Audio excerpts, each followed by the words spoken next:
नमस्कार मित्रांनो, खोज मास्टरच्या पॉडकास्टमध्ये आपलं सर्वांचं स्वागत। आज शिक्षक दिनानिमित्त आपल्या स्टेजवर आलेले आहेत महेश विद्या मंदिरच्या प्राचार्या सन्माननीय ज्योतिताई मंत्री मॅडम। मॅडम, आपलं खूप खूप स्वागत आमच्या पॉडकास्टमध्ये।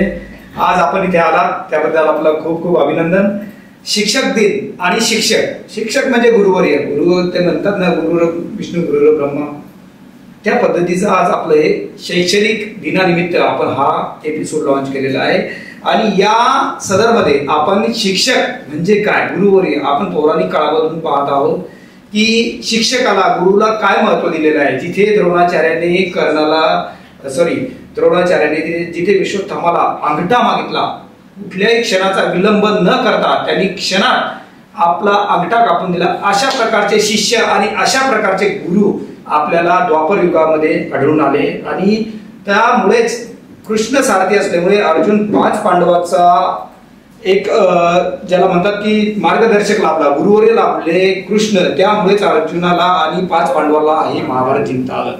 तर मित्रांनो, आज अशा प्रकारे महेश विद्या मंदिरच्या बॉटम पासून टॉप पर्यंत, म्हणजे अगदी ज्याला बेसमेंट म्हणता येईल, 3 खोल्याच्या महेश विद्या मंदिराची स्थापना झाल्यापासून आज एक अद्ययावत इमारत, जिथे 200 विद्यार्थ्यापासून सुरुवात झाली, 99 विद्यार्थ्यापासून सुरुवात झाली, अशा ठिकाणावरून आज 1200 विद्यार्थ्यापर्यंत या शाळेचा ओवाच नव्हे तर या शाळेची इमेज बिल्डअप करण्याचं ज्याला शिल्पकार म्हणतात, त्या आदरणीय ज्योतिताई मंत्री मॅडम आपल्यासोबत आहेत। मॅडम, शिक्षक म्हणजे काय, नेमकं शिक्षक किंवा गुरु म्हणजे नेमकं काय असं तुम्हाला सांगावं वाटतं? सर्वप्रथम सर, शिक्षक दिनाच्या माझ्या सर्व भगिनी आणि बांधवांना शुभेच्छा। आणि शिक्षक म्हणजे काय, तर खरं पाहिलं तर शिक्षक म्हणजे फक्त अभ्यासक्रम शिकवणारी व्यक्ती नाही, तर एका विद्यार्थ्याने आपल्या दैनंदिन आयुष्यामध्ये कसं वावरावं, म्हणजे त्याचे मॅनर्स कसे असावे, त्याचे टिकेट्स कसे असावे, त्यांनी मोठ्यांचा आदर कसा करावा।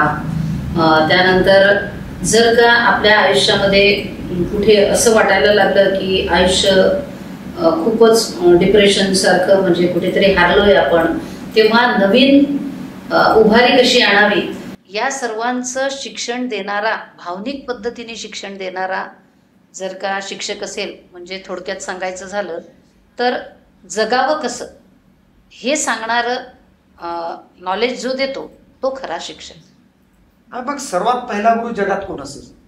सर्वात पहिला गुरु असेल आई। यस, कारण आई आपल्या भावना जशा समजून घेते विद्यार्थ्यां, म्हणजे मुलाच्या आपल्या, तसंच एका शिक्षकांनी सेम तशाच जर का भावना जाणून घेतल्या आणि त्या भावनिक दृष्टिकोनातून जर का आपण पुढे गेलो, तर मला असं वाटतं की त्या शिक्षकाचं कार्य हे इतकं सोपं होतं की तो जे काही ज्ञान किंवा नॉलेज आपल्या विद्यार्थ्यांना देतो, ते विद्यार्थी पटकन ते नॉलेज आत्मसात करतात आणि त्यांचं एनकरेजमेंट होतं आणि ते प्रगतीच्या पथावर चालायला लागतात। म्हणजे महेश विद्या मंदिरच्या 1200 विद्यार्थी विद्यार्थिनीच्या तुम्ही आई आहात असं म्हणायला वावगं ठरणार नाही? 100% सर, 100%। म्हणजे आईला मुलाचे प्रॉब्लेम लगेच क्लिक होतात आणि त्यांना कळतंय की आपल्या मुलीला काय पाहिजे, तशा पद्धतीचं, म्हणजे एवढीशा ज्याला म्हणतात छोटंसं रोपटं होतं महेश विद्या मंदिर। आज त्याचा एवढा मोठा वटवृक्ष मॅडमच्या म्हणजे अनगिनत परिश्रम आणि डिसिप्लिनच्या बाबतीत तुम्हाला मानावं लागेल। कारण मी इथे सर्व प्रेक्षकांना आणि दर्शकांना आवर्जून सांगेल की माझ्या घरातले 6 मुलं, म्हणजे माझ्या स्वतःची आणि माझ्या ताईची मुलं, आणि आज रोजी म्हणजे माझा नातू सुद्धा मॅडमकडेच एज्युकेशन घेतो। त्यामुळे मॅडमच्या डिसिप्लिनच्या बाबतीत, मॅडम तुम्हाला कुठंतरी असं डिसिप्लिनमध्ये पालकांचा रोष किंवा स्टाफचा रोष नक्कीच असा पत्करावा लागेल असेल? सर, सुरुवातीला किंवा आताही एखाद्या वेळेस असं जाणवतंही की आपल्या डिसिप्लिनमुळे कुठेतरी त्यांचा रोष आपल्यावर आहे। परंतु सर कसं आहे, डिसिप्लिन ही एक काय म्हणू, कडवी दवा आहे। अच्छा, ज्याची आवश्यकता आयुष्यामध्ये खूप गरजेची आहे। कारण जसं एखादं कडू औषध आपण आजारी झाल्यानंतर घेतलं, तर ते घेतल्यानंतर घेताना तर खूप वाईट वाटतं ते, म्हणजे असं वाटतं की अरे कसं काय घ्यावं हे, पण नंतर मात्र जेव्हा त्याच्यापासून जेव्हा रिलीफ होतो, तर मग माणूस असा एक अगदी आनंदात येतो। बस सेम तसं आहे, डिसिप्लिन अंगीकारत असताना थोडा त्रास होतो, परंतु नंतर मग त्याची आयुष्यामध्ये जेव्हा आपण यूज करायला लागतो तो डिसिप्लिन, तेव्हा आपल्याला खरी त्याची किंमत कळते. कारण कितीही सक्सेसफुल माणसं बघून घ्या सर तुम्ही, म्हणजे मोदीजींपासून तर एक कॉमन मॅनपर्यंत कोणाचंही, म्हणजे जर का आयुष्य तुम्ही किंवा कॅरेक्टर तुम्ही वाचायला घेतलं कुठलंही पुस्तक, तर त्यामध्ये प्रकर्षाने जाणवतं की त्या सगळ्यांनी डिसिप्लिनला अंगीकारलेला आहे. आणि ज्यांच्या आयुष्यात डिसिप्लिन आहे, मग डिसिप्लिन सकाळी उठण्यापासून सुरू होतो सर. म्हणजे खूप लहान गोष्ट वाटते ही, पण रात्री अर्ली झोपणं आणि सकाळी अर्ली उठणं हेच आजच्या जगाला किंवा आजच्या पिढीला सगळ्यात कठीण कार्य वाटतं. आणि मला वाटतं की तीच सगळ्यात डिसिप्लिनची पहिली सुरुवात असावी. तुम्ही जसं की मोदीचं नाव घेतलेलं आहे, तर आदरणीय प्रधानमंत्री आपल्या देशाचे 18 तास काम करतात आणि सतत आपण योगा असो, कुठलंही फिटनेस असो किंवा त्यांचं कम्युनिकेशन असो, त्यांचं संभाषण असो, अगदी जगाला म्हणजे भावून टाकणारं आणि प्रेरित करणारं त्यांचं संभाषण असतं. तेव्हा विद्यार्थी मित्रांनो, डिसिप्लिन हा सर्वात महत्त्वाचा एम तुमच्या जीवनामध्ये असला पाहिजे. हा उद्देश जर का तुम्ही नियमित आपल्या जीवनकालामध्ये जर का तुम्ही रुजू केला, तर तुमच्या यशाच्या पायरीवर चढण्याला तुम्हाला कोणी रोखू शकत नाही. तर मॅडम, मला एक असं वाटतं की एक आज रोजी जर तुम्हाला पाहिलं तर तुम्ही कुठल्याही चांगल्या, म्हणजे ज्याला ब्युटी किंवा एक चांगल्या प्रोफेशनमध्ये जर काय स्वतःला अचीव करू शकले असतात, तुम्ही शिक्षक किंवा गुरुवर्य हा फील्ड तुम्ही कसा चॉईस केला? सर, याचे खूप सारे फायदे आहेत. म्हणजे माझं एक अनुभव शेअर करेल तुम्हाला. असेच माझ्याकडे एक पालक आले आणि त्यांनी सांगितलं की आमच्या मुलाला तुम्ही चांगलं असं एखादं करिअर सुचवा. आणि असं करिअर सुचवत असताना मी जेव्हा त्या मुलाला चेक करण्याचा प्रयत्न केला, वेगवेगळे प्रश्न विचारले, तेव्हा असं कळालं की त्याचं लँग्वेज स्किल खूप छान आहे, त्याला हिंदी वगैरे पण खूप छान येतं, इंग्लिशवर त्याची बऱ्यापैकी कमांड आहे.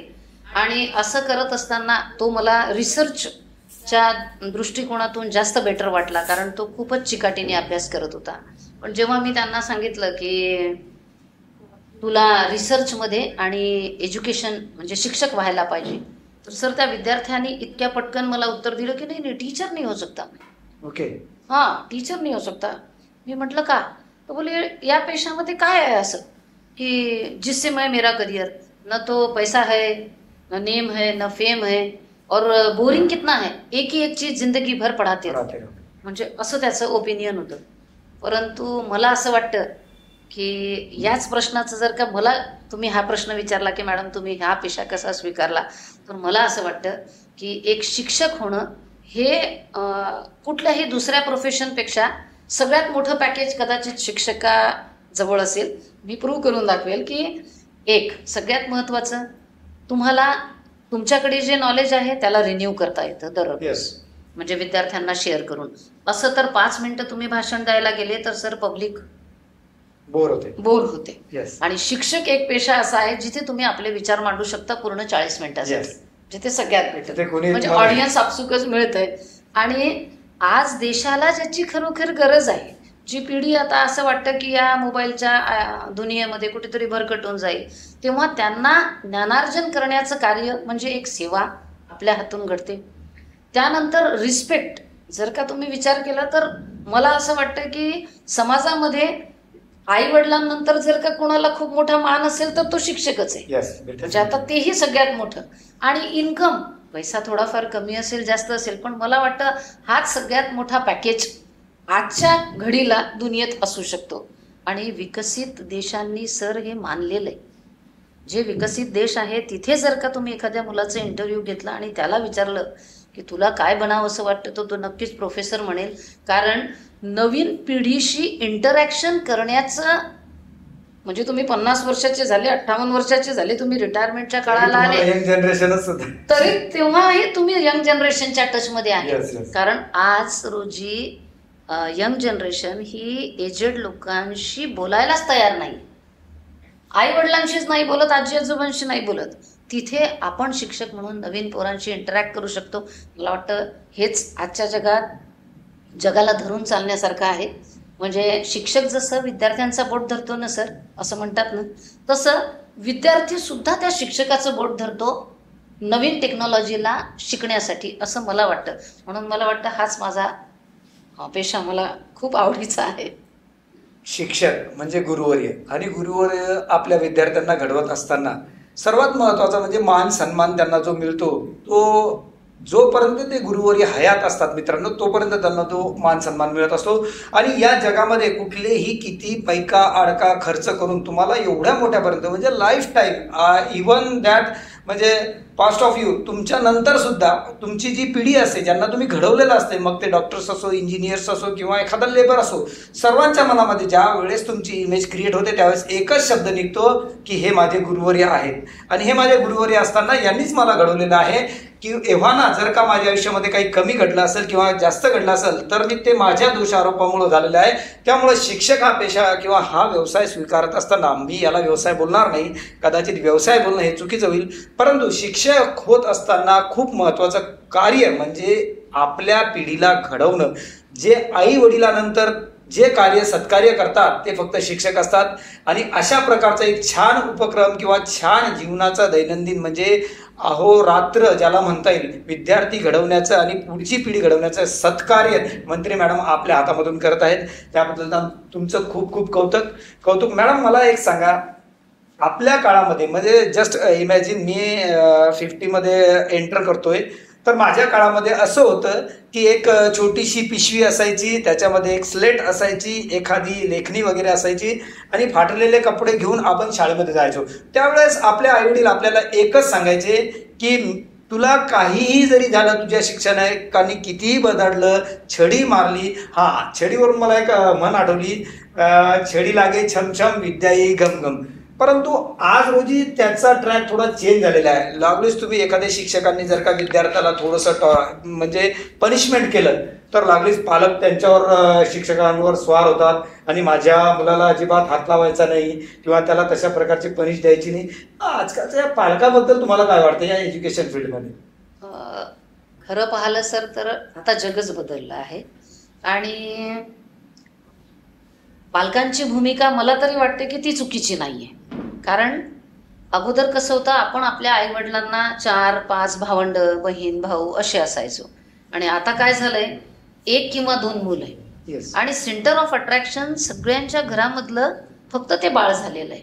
मॅडम 1 किंवा 2 मुलं तुम्ही जरी म्हटले तरी समजा जर का एक मुलगा जर का गुरुवर्याच्या योग्य मार्गदर्शन किंवा पालकांच्या व्यवस्थित जर का कम्युनिकेशनमुळे जर का त्याचं जर डिस्ट्रॅक्शन झालं तर ती अख्खी पिढी बर्बाद होते ना.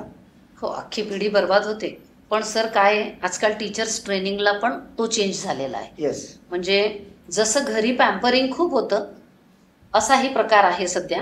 आणि माझं म्हणजे एकच सांगणं असेल की पालकांनी टीचरचा मान कसा ठेवावा एवढी एक गोष्ट पाळली तर पालकांनी आम्हाला येऊन सांगितलं की आमच्या मुलाला पनिशमेंट करायला नको. आणि मला असं वाटतं की आता म्हणजे मी तर दररोज म्हणजे 8व्या दिवशी आमची मीटिंग असते सॅटर्डेला, तर त्यालाही माझं स्वतःचा अनुभव असा आहे सर की तुम्ही म्हणता छडी लागे छमछम, पण तो आता काळ गेलेला आहे. रागवण्याची मला वाटते गरज नाही, कारण आताचा विद्यार्थी पनिशमेंटच्या थेरीजच बदलले. आणि मेन काय झालं सर, घरी पॅम्परिंग खूप आहे ना, इन्सल्ट फील झालं तर तो विद्यार्थी अशा पद्धतीने ग्रो करतो स्वतःला. आणि नर्सरी लोअर अप्परचा विद्यार्थी सर खूप बाळ असतो, पण घरी त्याला इतकं लाड आहे, इतकं पॅम्परिंग आहे की इथे जर का टीचर रागवायला गेली ना की तो घाबरायला लागतो. मग आता घाबरण्याच्या स्थितीला तो शिक्षण कसं घेईल? म्हणून मी माझ्या शिक्षकांना एकच म्हणत असते कि देखो जिसको आ नहीं रहा है ना उसके बेंच के बाजू में जाके बैठो, उसकी बेंच शेयर करो. जैसे ही मैडम उसकी बेंच पर जाकर बैठती है सर, त्या मुलामध्ये इतका ट्रिमेंडस बदल होतो की जे बाळ पेन्सिल घेऊन लिहायला तयार नसतं तर 4 दिवस जर का अल्टरनेट डे एक दिवस असं करूनही ती मॅम तिच्या बाजूच्या बेंचला बसून देख तुझे बहुत अच्छा आ रहा है, मग तुला मस्त जमायला लागलं, किती सुंदर काढलं की नाही, बघ माझ्यासारखं काढून दाखव. आणि तिने जर का ते 2 लेटर लिहिले आणि माझ्यासारखं काढून दाखव म्हटलं की त्याचा जो इम्पॅक्ट होतो ना सर, तो मारलेल्याचं पण होत नाही. त्याच्यामुळे मी हीच मेथड यूज करते.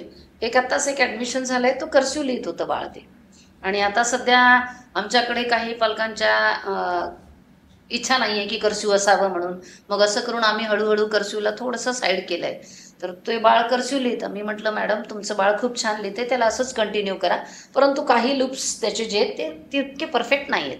तर मग ते छोटंसं बाळ आहे, फर्स्टला की सेकंडलाच ॲडमिशन झालं. सर तो रोज टिफिन बेलला माझ्या टेबलला असतो, ती कर्सिवची नोटबुक घेऊन. आणि एक्झॅक्ट मी त्याला पहिल्याच दिवशी म्हटलं, मैं जैसा हात कर रही हूं ना बस तुझे वैसा ही लिखना.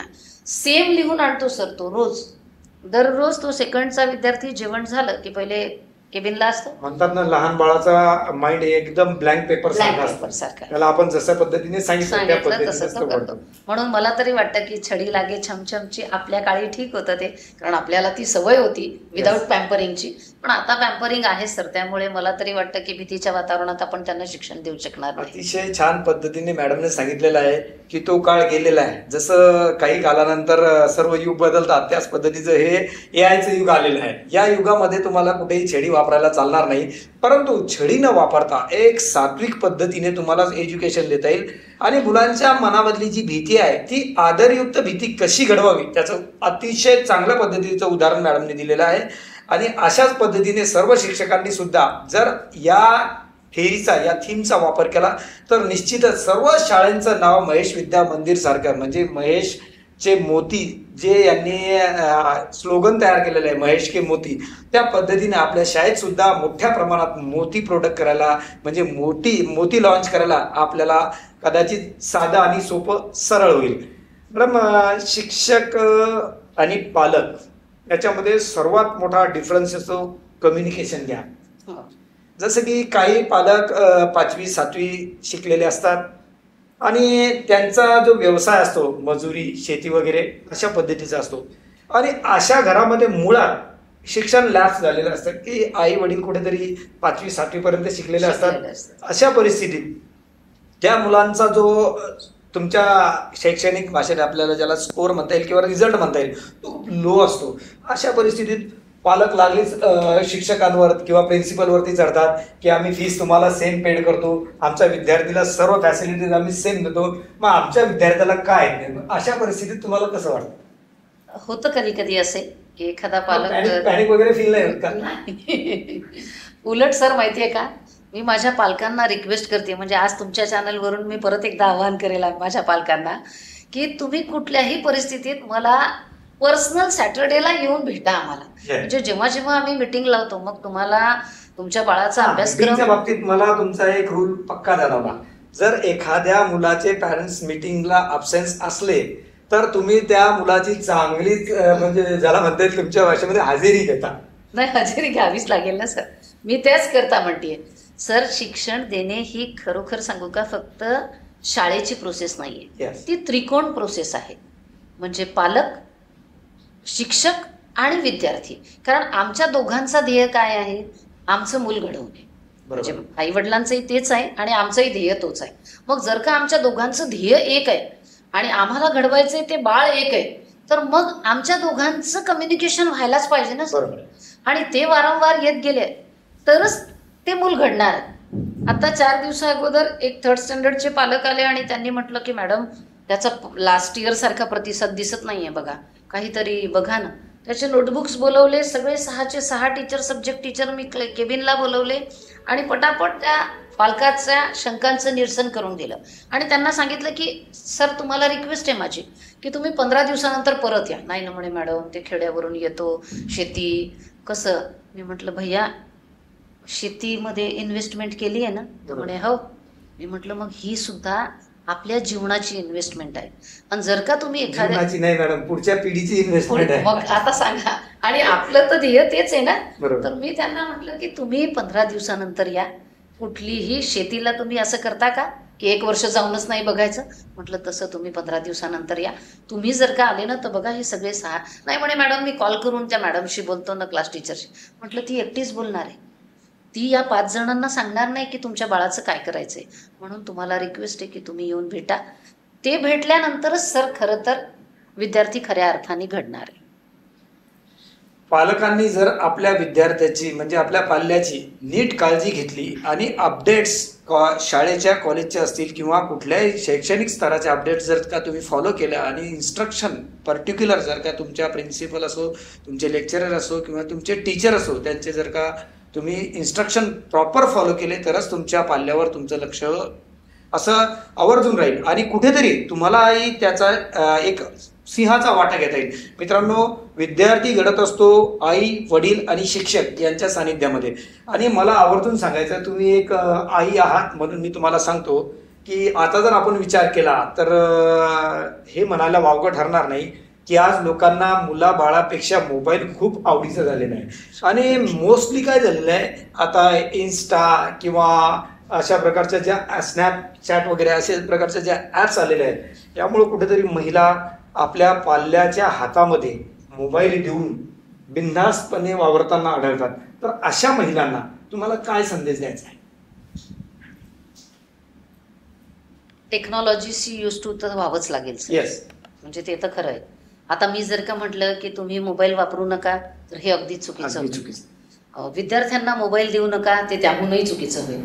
कारण त्यांनी फक्त एक समन्वय किंवा एक मधला मार्ग आपल्याला काढता येईल. कसं असतं की आईला पण स्वतःचं जग आहे आणि तिने पण एन्जॉय करावं किंवा तिने तिचा फावला वेळ जो आहे तो व्यवस्थित तिच्या आवडीच्या विषयासाठी घालवावा असं मला वाटतं. त्याच्यामुळे मला असं वाटतं की आईनी एक त्याग, पहा भारताची आई ही त्यागासाठी खूप पुरातन काळापासून ओळखली जाते. आणि मला असं वाटतं की एकमेव आई अशी व्यक्ती आहे जी आपल्या मुलांसाठी त्याग करू शकते. परत एकदा विषय येईल की मॅडम सगळं आमच्यावरच, महिलांवरच. कारण पुरुषांना तसा वेळ नसतो ना, पुरुष घराबाहेर असतात आणि त्यांना घरामध्ये काहीतरी इन्कम सोर्स जनरेट करायचा असतो. आणि सर वडिलांच्या मोबाईलचा मिसयूज सुद्धा होत नाही. बरोबर, प्रॉपर ऍक्च्युली होतो कुणाच्या मोबाईलचा मिसयूज तर आईचा. तर माझं इतकंच म्हणणं आहे की त्यांनी थोडंसं लक्ष घालून आपल्या मुलांची एक अर्ध्या तासाची वेळ ठरवावी दररोजची, की त्यांनी त्या काळात मोबाईल बघावं. आणि आईनी मुलं घरात आल्यानंतर शक्यतो मोबाईलवर सर्फिंग करणं त्यांच्या समोर टाळा. बस ही एक गोष्ट जर का आपण केली तर मला वाटतं कुठल्याच बाळाला मोबाईलची सवय लागणार नाही. आणि अर्धा तास त्याला जर का आपण आपल्या समोर मोबाईल दिला आणि त्याला त्याच्या आवडीचं बघू दिलं, तू क्या देख रहा है, छान कम्युनिकेट केलं, तर मला नाही वाटत कुठलं बाळ चुकीचं काहीतरी करेल. आणि उलट तो म्हणजे तुम्ही जे विश्वास त्याच्यावर दाखवलाय त्याच्यामुळे तो जास्त चांगल्या पद्धतीने त्या टेक्नॉलॉजीचा यूज सुद्धा करेल. कारण मोबाईलचं जग सर शिकण्यासारखे खूप सारं आहे. आज विद्यार्थ्याच्या हातामध्ये तो इतका चांगला डिव्हाइस आहे, पण कसं आहे जास्त होतोय आणि म्हणून कुठेतरी तो त्रास जाणवतो. पण मला असं वाटतं की आईने फक्त ही एवढी काळजी घेतली तर. मित्रांनो, मॅडमने अतिशय चांगल्या भाषेमध्ये तुम्हाला सांगितलं आहे. सर्व महिलांना आमच्या मास्टरच्या वतीने सुद्धा हेच आव्हान आहे की तुम्ही किमान तुमच्या मुलासमोर कुठल्याही रील्स वगैरे किंवा इन्स्टावर वगैरे चॅटिंग वगैरे करत असाल तर किमान तेवढं भान बाळगा की आपण आपल्या मुलासमोर जर असं केलं तर त्याला सुद्धा ते करायला आवडेल. आवर्जून तो तुमचीच कॉपी करणार आहे, कारण ऍटलिस्ट तो तुमचाच मुलगा आहे. आपल्या पाल्याला आपले संस्कार देत असताना कुठेतरी सुसंस्कार देण्याची आपण जर प्रगत ज्याला पद्धती म्हणतो ती अवलंबली तर निश्चितच तुमची पिढी घडवायला वेळ लागणार नाही. आणि जर त्याच पद्धतीत जर का थोडंसं त्याच्या पद्धतीत निगेटिव्ह वागला तर निश्चितच तुमचं मूल बिघडलं किंवा त्याची आपली पिढीचा पुढचा जर का ट्रॅक चेंज झाला तर आपण त्याला जबाबदार असणार आहोत. कारण छत्रपती शिवाजी महाराजाला जिजाऊनी घडवलं, सावित्रीबाईंनी, फुलेंनी महात्मा फुलेला घडवलं, डॉक्टर बाबासाहेब आंबेडकर यांना रमाबाईंनी घडवलं. असे लाखो उदाहरणं आपल्या देशामध्ये आहेत, नव्हे तर संपूर्ण जगामध्ये आहेत की स्त्री जर का ठरलं तर मातृशक्ती होते आणि तिने ठरवलं तर काली सुद्धा होऊ शकते. अशा प्रकारचं जर का तुम्ही ठरवायचं की तुमच्या मुलासाठी तुम्हाला काय व्हायचं आणि त्याला काय घडवायचंय, तर माझा पुढचा प्रश्न असा राहील मॅडम की आज तुम्ही मला तरी वाटते या शैक्षणिक व्यवसायात ज्याला 20-25 वर्षापासून तुम्ही कार्यरत आहात, तर 25 वर्षानंतर आज टेक्नॉलॉजी आली आहे, शिक्षणाचा स्तर कुठेतरी खूप मोठ्या प्रमाणात चेंज झालेला आहे. तर या बदलत्या स्थितीनुसार जसं की नोकियाने स्वतःला अपडेट केलं नाही तर नोकिया बंद पडला, बरोबर आहे. एवढ्या मोठ्या ब्रँडची कंपनी आज बंद पडलेली आहे. तर मलाही आठवतं की महेश विद्या मंदिरच्या इमारतीचं बेस जिथे रचला तिथे डॉक्टर सुभाषजी लोहिया यांच्याकडून त्या कामाचं शुभारंभ म्हणजे त्या बिल्डिंगच्या वास्तूचा पहिला दगड माझ्या हाताने गेलेला आहे. तेव्हा आपण कुठंतरी अपडेट होत असताना तुम्हाला आजच्या पिढीमध्ये हे कॉम्पिटिशन सहज कसं काय तुम्हाला असं मॅच करता? काहीच नाही सर, ते सोपं होत गेलं. अगोदर जर का एकदम जुना विषय, आता तुम्ही 2000 साली महेश फाउंडेशन झालेलं आहे आणि तेव्हापासून जर का विचार केला तर एकाच गोष्टीचं भान महेशनी नेहमी करता ठेवलेलं आहे की आपल्याला दररोज अपडेट व्हायचं आहे. जर का आजचंही उदाहरण द्यायचं झालं तर आता सर बघा, सगळीकडे कॉम्पिटेटिव्ह एक्झामला महत्त्व झालेलं आहे आणि बोर्डाच्या परीक्षेला कुठेतरी पास होण्यापुरतं महत्त्व राहिलेलं आहे. अशा वेळेस इतक्या कॉम्पिटेटिव्ह एक्झामला आपलं मूल मागं पडू नये म्हणून जो प्रयत्न करायचा असतो तो महेशनी सुरुवातीपासून केलेला आहे. म्हणजे जर का अगोदर कॉम्पिटेटिव्ह परीक्षा म्हणून फक्त स्कॉलरशिपची परीक्षा व्हायची, MTSC NTSCच्या परीक्षा व्हायच्या, त्याच्यामध्ये सुद्धा आम्ही स्कूल लेवलला स्कॉलरशिपचे क्लासेस घेऊन किंवा एक त्याच्यासाठी रिझर्व ठेवून आपण कार्य करत होतो. आणि आता सुद्धा आपण त्याला असा बदल केला आहे की आता स्पर्धा परीक्षेची तयारी ही 6वी पासून 5वी पासूनच खऱ्या दृष्टीने व्हायला पाहिजे. छोट्या छोट्या एक्झाम्स ज्या आहेत त्या 5वी 6वी पासून दिल्या जातात आणि त्यासाठी आपण फाउंडेशन सुरू केलेलं आहे आता स्टँडर्ड 6 पासूनच. कारण आपल्याला आपल्या विद्यार्थ्याला अपडेट करायचा आहे हा विचार करूनच आपण नेहमी प्रयत्नरत राहिलो. आणि हाफ सेशन जो आहे जो स्कूलचा म्हणजे तो आपण याच्यासाठी वापरतोय फाउंडेशनसाठी आणि बाकीचा उर्वरित जो वेळ आहे तो आपण रेग्युलर स्टडीजसाठी वापरतोय. असं आपण नेहमी करता स्वतःला अपडेट करत आलेलो आहे. त्याच्यामुळे ते खूपच नॉर्मली घडत गेलं, सहज आणि आपण तशा पद्धतीने घडत गेलो. म्हणजे नेमकं तुम्हाला एखाद्या परिस्थितीशी लढायचं असलं तर त्या परिस्थितीशी समरस होणं महत्वाचं असतंय आणि समरस झाल्यानंतर तुम्हाला त्या परिस्थितीचा आढावा येतो आणि त्या पद्धतीने लढायला सुद्धा येतं. अशा पद्धतीचं विश्लेषण मॅडमने अतिशय छान पद्धतीने केलेलं आहे. मॅडम मला एक सांगा, अगदी म्हणजे अबोध बालकापासून ज्याला नर्सरी म्हणता येईल तर 12th पर्यंत अगोदर मला वाटतं DED सुद्धा आपल्याकडे होतं.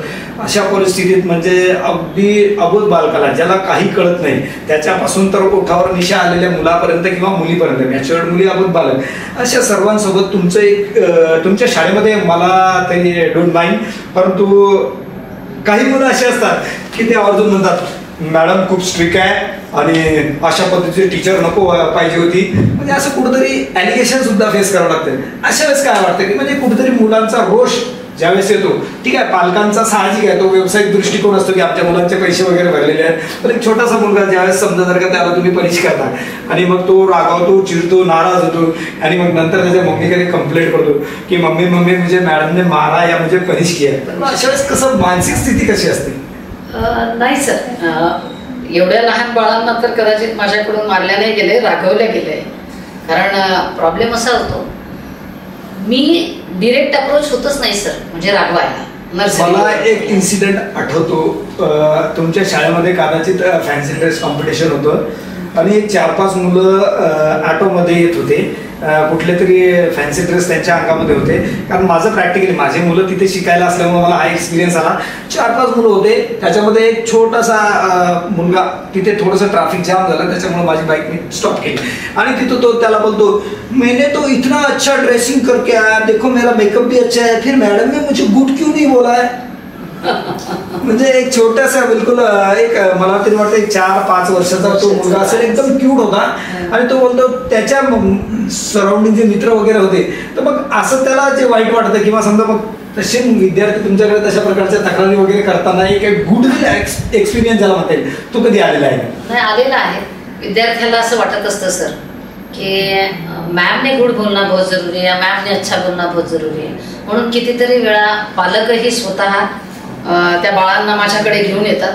एखाद्या वेळेस जर का त्याचा रँक नाही आला आहे, म्हणजे हे फॅन्सी ड्रेसचं उदाहरण दिलं त्याच्यावरून सांगते, 1-2 वेळा तर असं झालं होतं की गॅदरिंग संपलंय आणि ती कॉम्पिटिशन संपली आणि सगळ्यांना ते ट्रॉफीज आणि मेडल्स मिळाले आणि नेमकं त्या एका बाळाला मिळालं नाही आणि त्याला जो म्हणजे राग म्हणू शकता किंवा डिप्रेशन की मेरा तो रँक ही नाही आया आणि त्यांनी जो त्याच्या आईकडे जो तगादा लावला आणि मग त्याची आई शेवटी कंटाळून माझ्याकडे आली आणि मॅडम म्हणे काहीही करा फक्त अशी हातात ट्रॉफी द्या, मी उद्या तुम्हाला परत करेन, पण तुम्ही एकदा हातात ट्रॉफी देऊन त्याच्यासोबत फोटो काढून घ्या. म्हटलं नाही ताई असं काही नाहीये.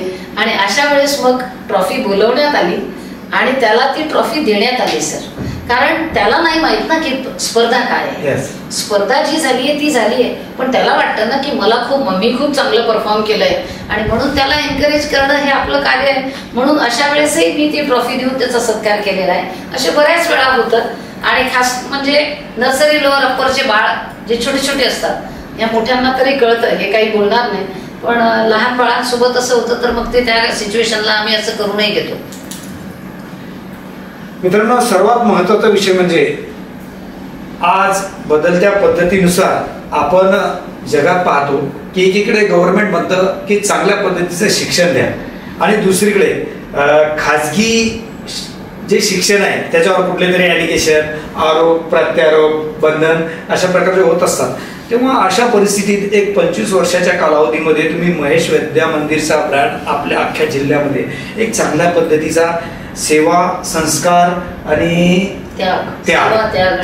सेवा, त्याग आणि संस्कार हे स्लोगन आहे महेश विद्या मंदिरचं. आणि ऍक्च्युअल मध्ये तसं वाटतं सुद्धा की त्यागाची प्रतिमा आपल्या समोरच बसलेल्या आहेत की जे आपल्या स्वतःच्या मुलाबाळाला घरदाराला सोडून 24 तास, म्हणजे याला 24 तास असं म्हणायला हरकत नाही मित्रांनो, की शाळेचे 8 ते 10 तास आणि त्यानंतर घरामध्ये असताना पॅरेंट्सचे कॉल अटेंड करणं म्हणजे 24 तास. स्वतःच्या मुलाला घडवत असताना तुम्ही आज ही यंग जनरेशन, ही जी पिढी घडवत असा कॉम्पिटिशनमध्ये, तर गव्हर्नमेंटच्या या स्कीम ॲनालाइज किंवा प्रत्येक वर्षी काहीतरी वेगळं काढतात, तर त्याच्याबद्दल तुम्हाला काय सांगायचं की शासनाने खाजगी किंवा शासकीय शाळेसोबत कशी वर्तणूक ठेवायला पाहिजे, त्याचे प्रिन्सिपल काय असले पाहिजे? सर, खरं पाहिलं तर त्यांनी दोन्ही शाळांना समान समजायला पाहिजे. कारण आम्ही जरी म्हणजे प्रायव्हेट संस्था ज्या आहेत त्या म्हणजे फीज घेऊन शिक्षण देत असल्या तरी पण त्यांचंही जे घडवण्याचे जो प्रकार आहे तो खरोखर जिनाई नसतो आणि ते जास्त कटाक्षाने त्या गोष्टीकडे लक्ष घालून, कारण त्यांना काय असतं की त्यांना फीज घेऊन शिक्षण देत आहे ना, म्हणून त्यांना असं वाटत असतं की मॉरली आपण जास्त द्यायला पाहिजे, कारण आपण जर का नाही दिलं तर उद्या आपल्यावर एलिगेशन आहे. आणि जसं विद्यार्थ्याला स्पर्धेत टिकायचंय तसं खाजगी संस्थांनाही स्पर्धेत सुद्धा टिकायचंय आणि विद्यार्थी प्रॉपर घडवायचा आहे. कारण शेवटी एखादं शाळेचं नाव हे खूप छोटं असून जेव्हा एक ब्रँड नेम होतो तर त्याच्या मागे कुठेतरी त्या संस्था चालकांची, त्या विद्यार्थ्यांची, तिथे काम करणाऱ्या शिक्षकांची, मी तर म्हणेन तिथे काम करणाऱ्या ज्या ताई असतात, जो गेटकीपर असतो, यांची सुद्धा खूप मोठी मेहनत असते आणि ह्या सगळ्या गोष्टींना घेऊन ते कार्य करत असतात. आणि अशा वेळेस जर का गव्हर्नमेंट आमच्यासोबत वेगळं आणि गव्हर्नमेंट स्कूलबद्दल वेगळं असा भाव ठेवत असेल तर ते नक्कीच चुकीचं आहे. पण ज्या स्कीम्सबद्दल तुम्ही बोलले की गव्हर्नमेंटच्या ज्या स्कीम्स येतात किंवा जी पॉलिसी येते, तर गव्हर्नमेंटची पॉलिसी एज्युकेशनची खूप छान आहे सर. जर का आता ही न्यू एज्युकेशन पॉलिसीबद्दल जर का मी बोलली तर न्यू एज्युकेशन पॉलिसी ही खूप फ्लेक्झिबल अशी आणि पॉझिटिव्ह विचारधारेवर आधारित पॉलिसी आहे आणि त्याचं जर का आपण त्याला अडॉप्ट केलं तर मला वाटतं जास्त चांगल्या पद्धतीने आपण आपला विद्यार्थी घडवू शकतो. कारण आताच्या नवीन पॉलिसीमध्ये मॅथ्ससोबत तुम्ही बायोसुद्धा घेऊ शकता, त्याची फ्लेक्झिबिलिटी त्यांनी इतकी वाढवली आहे. म्हणजे मॅथ्ससोबत तुम्ही बायो घेऊ शकता, फिजिक्सही घेऊ शकता आणि त्या व्यतिरिक्त तुम्ही म्युझिक सारखा विषय सुद्धा घेऊ शकता. आता अशा पद्धतीची फ्लेक्झिबिलिटी किंवा लवचिकता ज्याला म्हणून ती आलेली आहे. आणि अशा वेळेस या एज्युकेशन पॉलिसीवर आधारित जर का आपण विचार केला तर मला असं वाटतं की गव्हर्नमेंट जे करते चेंजेस शिक्षण पद्धतीमध्ये ते खूप छान आहे आणि आपण जर का त्याला फॉरवर्ड केलं, परंतु फक्त मला असं म्हणावं असं वाटेल की गव्हर्नमेंटनी हा जो बदल केला आहे तो कुठे केला आहे, वरच्या लेवलला. आणि आम्ही आमचे प्रॉब्लेम्स जर का शेअर केले तर खरोखर जर का बघितलं आपण तर आपल्या शिक्षण पद्धतीमध्ये चॉईसला पाहिजे तसा महत्त्व नाही किंवा चॉईस नाही आहे सध्याच्या शिक्षण पद्धतीमध्ये. आणि आहे तर ती केव्हा आहे, 12वीच्या नंतर, आफ्टर 12th. तोपर्यंत विद्यार्थ्याला स्वतःच्या चॉईसचं काहीच करता येत नाही आणि 12th नंतरही जे ऑप्शन्स आहेत ते पण लिमिटेडच आहेत. म्हणजे त्याच्यामध्ये नीट म्हणजे गव्हर्नमेंट काय म्हणतात त्याला, डॉक्टर पेशाकडे जा किंवा इंजिनियर जा किंवा असेच CA करा, असे खूप लिमिटेड ऑप्शन्स आहेत. बाकी काही ऑप्शन नाही. पण मला असं वाटतं की सरकारने स्किल बेस्ड एज्युकेशन हे 5वी पासूनच द्यावं. म्हणजे जर का आपण 5वी पासून त्याचा, मग आता तुम्ही म्हणाल मॅडम 5.5-6 तासाची शाळा आणि त्याच्यामध्ये हे कसं काय पॉसिबल आहे, परंतु हे पॉसिबल आहे सर. जर का लंचपर्यंत शाळा सुरू होते तेव्हापासून लंचपर्यंत जर का आपण एज्युकेशन दिलं म्हणजे त्या विंगला, आणि आफ्टर लंच जर का त्यांनी स्किल बेस्ड विंग दिला तर याचा खूप मोठा फरक पडेल. आणि मग 5वी 6वी 7वी 8वी 9वी 10वीला जेव्हा त्याला हे शिक्षण मिळेल स्किल बेस्ड, तेव्हा नंतर त्यांनी जर का विचार केला की मला 10वी नंतर शिक्षण सोडायचंय, कारण काही विद्यार्थी असे असतात सर की त्यांना शिक्षणामध्ये रस नाही, मग तो 5वी पासून 10वी पर्यंत जेव्हा कुठलेही स्किल बेस्ड एज्युकेशन घेईल सर, तेव्हा त्याला कळेल की मी 10वी नंतर मला असं वाटतं की मी शाळा सोडावी, परंतु मी स्किल बेस्ड एज्युकेशन कडे जातो. आणि मग तोपर्यंत त्याला इतकं स्किल आत्मसात असावं सर की तो 50 ते 60 हजार रुपये पर मंथ कमवू शकेल, इतकं स्किल त्याला देण्यात यावं. म्हणजे त्या स्किलमध्ये मग फिटर असतील, प्लंबर असतील, इलेक्ट्रिशियन असतील, असे वेगवेगळे स्किल बेस्ड एज्युकेशन तुम्ही जर का त्याला 5वी पासूनच दिल्या गेलं तर मला असं वाटतं की आज जी आपली पिढी निव्वळ म्हणजे आणि ग्रॅज्युएशन नंतरही सर बेरोजगारीकडे आहे, तर मला असं वाटतं की 10च्या नंतरही हे होऊ शकतं. म्हणजे त्याचं एक उदाहरण जर का आपण करायला गेलो तर माझीच एक विद्यार्थिनी, यावेळेस 2-3 विद्यार्थी आमचे लागले की 10वी नंतर 10वीच्या बेसवर 96% मिळालेले होते. सेंट्रल गव्हर्नमेंटचे पोस्ट मास्टरच्या जागा निघालेल्या होत्या आणि तिला 96% होते. ती मानोऱ्याजवळ कोंडाळी म्हणून एक छोटंसं गाव आहे, तिथे पोस्ट मास्टर म्हणून लागली. म्हणजे मला सांगा जर का 10वी बेसवर ते एज्युकेशन किंवा त्याचा रोजगार सुरू होत असेल तर ती किती चांगली बाब आहे. आणि म्हणून मला असं वाटतं की आपण स्किल बेस्ड एज्युकेशन हे सुरुवातीपासून द्यावं. जर्मनीमध्ये मॅम असे आपल्याकडे सुद्धा खूप सारे जॉब आहेत, ते आफ्टर 10-12 आहेत, परंतु आपल्याकडे काय झालेलं आहे, आपल्याकडे एक कॉम्पिटेटिव्ह एक एक्झामची सवय लागलेली आहे. माझा मुलगा डॉक्टर झाला पाहिजे, माझा मुलगा इंजिनियर झाला पाहिजे, किंवा अजून कुठेतरी फर्दर याच्यामध्ये ज्याच्यामध्ये अबोव 60-70 किंवा 1 लाख पर मंथ पॅकेज आहे, अशाच पद्धतीकडे आपण बोलतो.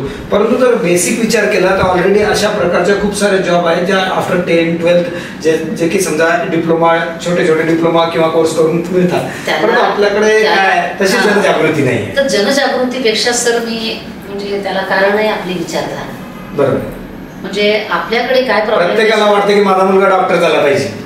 त्या विचारधारेचा म्हणजे काय, आपल्याकडे पद्धतच तशी आहे सर. म्हणजे खरं पाहिलं तर एक डॉक्टरही आपली फीस घेतो, एक वकीलही आपली फीस घेतो आणि एक मिस्त्री सुद्धा आपल्या कार्याची फी घेतो.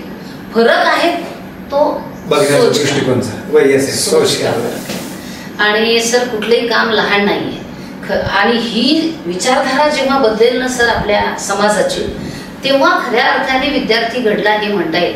कारण आपल्यापेक्षा जेव्हा तुम्ही विकसित देशांकडे बघता तर तिथे लक्षात येतं सर की तिथे फिटर असेल, प्लंबर असेल, इलेक्ट्रिशियन असेल, त्यालाही तेवढ्याच मानानं बघितलं जातं जितक्या मानानं एखाद्या डॉक्टरला किंवा इंजिनियरला. स्किल मस्ट आहे सर्वात महत्त्वाचं. आणि जर का आपण हे 5वी पासून दिलं ना सर, तर मला तरी असं वाटतं की येत्या 10 वर्षामध्ये, आणि त्याची खूप गरज आहे, कारण आता म्हणजे हे AI जनरेट होणार आहे, म्हणजे सुरू झालंय. म्हणजे जो ट्रान्झिशन स्टेजला आज जरी असला तरी त्याचे परिणाम मात्र येत्या 8-10 वर्षात खूप दिसतील, खूप मोठ्या प्रमाणात. आणि अशा वेळेस सर मग म्हणजे जे बदल होतील. खूप सारे स्किल आहेत जगामध्ये. तुम्हाला जर का आपण पाहिलं तर खूप सारे उदाहरणं आहेत तुमच्यासमोर. ऍक्च्युअल तुम्ही ज्याचे फॅन आहात, विराट कोहली, सचिन तेंडुलकर, किंवा कल्चरमध्ये असेल किंवा पॉलिटिकलमध्ये असेल, नरेंद्र मोदी साहेब असतील, म्हणजे आपल्या देशामध्ये विविध लोक, विविधतेने जो नटलेला आपला देश आहे, या देशामध्ये आपल्याला सतत दिसायला मिळतं. आणि आपण पाहतो सुद्धा आवर्जून. आपण ज्याचे फॅन फॉलोईंग आहे ते लोक सुद्धा अतिशय कमी शिकलेले, परंतु स्किल त्यांनी डेव्हलपमेंट केलेली आहे. स्वतःची स्किल डेव्हलप करत असताना तुम्हाला आपल्यामध्ये काय आहे शोधावं लागेल, आपलं अंतर्मन टटोलावं लागेल, आणि अंतर्मनाच्या नुसार आपल्याला जे जमतं त्याच्यामध्ये बेस्ट करण्याचा प्रयत्न जर तुम्ही केला तर निश्चित कुठल्याही क्षेत्रामध्ये तुम्ही विफल होणार नाही. ऍटलिस्ट तुमच्या नावाचा जो झेंडा आहे तो 7 समुद्रापार होण्याची तुमची ताकद असते. आणि यामध्ये तुम्ही पाहू शकता आजच्या AI मध्ये जर तुम्ही शोधलं तर बरेचसे उदाहरणं तुम्हाला मिळतील. हँडिकॅप मिळतील, ब्लाइंड मिळतील, इव्हन ज्याच्या शरीराचा अर्धा भाग तुटलेला आहे कमरेपासून, असे सुद्धा लोक ग्रीनिज बुक वर्ल्ड मध्ये रेकॉर्ड करतात. तर मित्रांनो, विद्यार्थ्यांनो, तुम्ही आम्ही अशा प्रकारचे आदर्श गुरु जर तुम्हाला लाभले तर निश्चितच करिअर घडवताना आपल्या स्वतःतलं काय ते ओळखा आणि ती स्किल डेव्हलप करून, एज्युकेशन असेल तर एज्युकेशन किंवा अदर कुठली फॅकल्टी असेल, अदर कुठलं जर का तुम्हाला आवड असेल तर त्याच्यामध्ये निश्चित तुम्ही करिअर घडवा. परंतु बेसिक एज्युकेशन मस्ट घ्यावं लागेल. अदरवाईज तुम्हाला लाईफच्या फर्दर फंक्शन जे आज AI असो किंवा कुठल्याही फॅसिलिटीज फंक्शन असो ते तुम्हाला फॉलो स्टडी करता येणार नाहीत. मॅडम, महेश विद्या मंदिर जर आपण विचार केला, महेश विद्या मंदिराचा एक ज्याला आपण म्हणता येईल डिसिप्लिन बेस जो पर्टिक्युलर आहे, परंतु आजच्या मेहकर परिसरात जर आपण पाहिलं तर गॅदरिंग असो, शिक्षण असो किंवा कुठेही कोणत्याही पद्धती असो, अशाच प्रकारच्या सर्व शाळा आहेत. विद्यार्थी एक असतो आणि त्याचे बॅनर कुठल्या कोचिंग क्लासेसवाले लावतात, कुठले शाळेवाले लावतात किंवा एखादी सामाजिक संस्था लावते. तर असा महेश विद्या मंदिरच्या बाबतीत तुम्हाला असं कधी वाटतं का की आपली विचारधारा कुठेतरी शैक्षणिक बाजाराकडे, म्हणजे मी काय बोलतो ते नीट आहे का, की महेश विद्या मंदिरचे पर्टिक्युलर आज तुम्ही तिथले मेन आहात, एम आहात, तिथला उद्देश आहात, तर हे जे घडून राहिलं की एका विद्यार्थ्याचा 3-3 ठिकाणी फोटो आपण पाहतो, पेपरला असो किंवा कुठल्या फ्लेक्समध्ये असो, तर अशामुळे काय होतं की पालक आणि विद्यार्थी केवळ शिक्षणाच्या रँकिंगकडे, आपलं ज्याला म्हणता येईल की भेडरास म्हणजे मेंढी वळण ज्याला म्हणता येईल, तशा पद्धतीचा हा ट्रॅक सुरू आहे कि फक्त तुमच्या मुलाला टॉप रँकिंग में लाने के लिए हमारे कॉलेज में एडमिशन करो या तो किसी क्लासेस में एडमिशन करो. यामध्ये ट्युशनचा सुद्धा मुद्दा येतो की कुठेतरी हे जे क्लासेस घडलेले आहेत आजकाल सुरू आहेत, ज्याला आपण म्हणता येईल की हे कॉम्पिटिशन विद्यार्थ्यावर थोपवलं जाते. माझा मूळ मुद्दा असा आहे की या क्लासेसचं आणि शाळेचं जे कॉम्पिटिशन आहे हे विद्यार्थ्यावर येऊन का टिकतं, म्हणजे टॉपचेच विद्यार्थी. नाही, असं नाही सर. मला नाही वाटत महेशने कधीच टॉपवर राहण्याचा हट्टहास केला असेल. नाही, महेशचं स्लोगन मी पाहिलं की टॉप 10चं तिथे कुठेतरी फ्लेक्स लागतं, तिथे म्हणजे 1, 2, 3 नाही लागत. ते मी सुद्धा आवर्जून बघितलं. किमान 10 मुलांना तरी तिथे प्रयत्न केला. आणि आम्ही विद्यार्थ्याला अशा पद्धतीने कधीच जबरदस्तीने घडवण्यासारखं किंवा रेसमध्ये धावायचंय म्हणून म्हणजे असं कधीच नाही. म्हणूनच 9th आणि माझे 10th जे विद्यार्थी आहेत, मी 2 वर्ष सर मी बाकी 8वी पर्यंतच्या वर्गावर मी अल्टरनेट डे व्हिजिट करत असेल, पण 9th आणि 10th जे विद्यार्थी आहेत त्यांचं आणि माझं इंटरॅक्शन हे दररोज 1 तासाचं असतं. दररोज एक इंग्लिश हा सब्जेक्ट मी तिथे त्यांचा घेते, इंग्लिश हिस्ट्री जिओ असं माझं असतं ते. तर मिक्स 1 hour मी त्यांच्यासाठी रिझर्व ठेवते. आणि मला त्याच्यामागे माझा उद्देश हा आहे की ते टीनएज आहे सर, आणि सगळ्या शिक्षकांना त्यांचा अभ्यासक्रम पूर्ण करायचा आहे. त्याच्यामुळे ते कुठेतरी कमी इंटरॅक्शन करतील असंही होतं कधी कधी की त्यांना धावायचं आहे त्या पोर्शन मागे.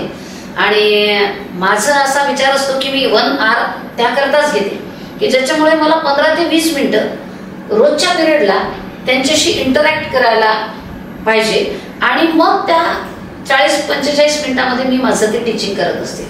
माझ्या त्या इंटरॅक्शन मागे हेच आहे की मी माझ्या मुलांना हे सांगत असते की आपण आपलं बेस्ट द्यावं आणि आपल्याला टॉपवर राहायचंय म्हणून नाही धावायचंय, तर स्पर्धेच्या युगामध्ये टिकायचंय म्हणून धावायचंय. फक्त पैसा कमवणे, नेम, फेम हे जितकं गरजेचं आहे तितकं म्हणजे मला असं वाटतं की हे जरी आयुष्यात गरजेचं आहे तरी पण हे जीवन नाही. बरोबर, हे जीवन नाही. धावणं महत्वाचं आहे, धावणं महत्वाचं आहे, बरोबर, परंतु हे जीवन नाही. कारण जीवन जर का हे असेल तर जीवनामध्ये जर का एखाद्या वेळेस आपल्याला फेलियरला सामोरं जावं लागलं, म्हणजे मी माझ्या विद्यार्थ्यांना हेच सांगत असते कि एखाद्या टाइम अपने को बहुत बड़ा फेलियर आ गया, ऐसा लगा कि आज इसके आगे अपना कुछ भी नहीं, तर तेव्हा हा विचार करावा की हे मला भेटलं नाही, बरोबर, नक्कीच त्या ईश्वराने कुठेतरी त्या युनिव्हर्सने माझ्यासाठी याच्यापेक्षा काहीतरी चांगलं ठेवलेलं. हा विचार करून जर का तो विद्यार्थी पुढे गेला तर नक्कीच त्याच्या आयुष्यामध्ये त्याला ते मिळणार आहे. आणि म्हणून माझ्या विद्यार्थ्यांमध्ये मला ते नैराश्य कधीच दिसत नाही, उलट मला तर व्हेरिएशन दिसतंय. म्हणजे माझे कितीतरी, मी तर विचारही नव्हता केला की माझे काही विद्यार्थी अशा सेक्टर्सला जातील. म्हणजे आता प्रतापचं उदाहरण घेतलं तर हा सेक्टर तो निवडेल, मी हे कधीच एक्सेप्ट नव्हतं केलं. म्हणजे विचारच नव्हता केला की हा असा काहीतरी करेल म्हणून.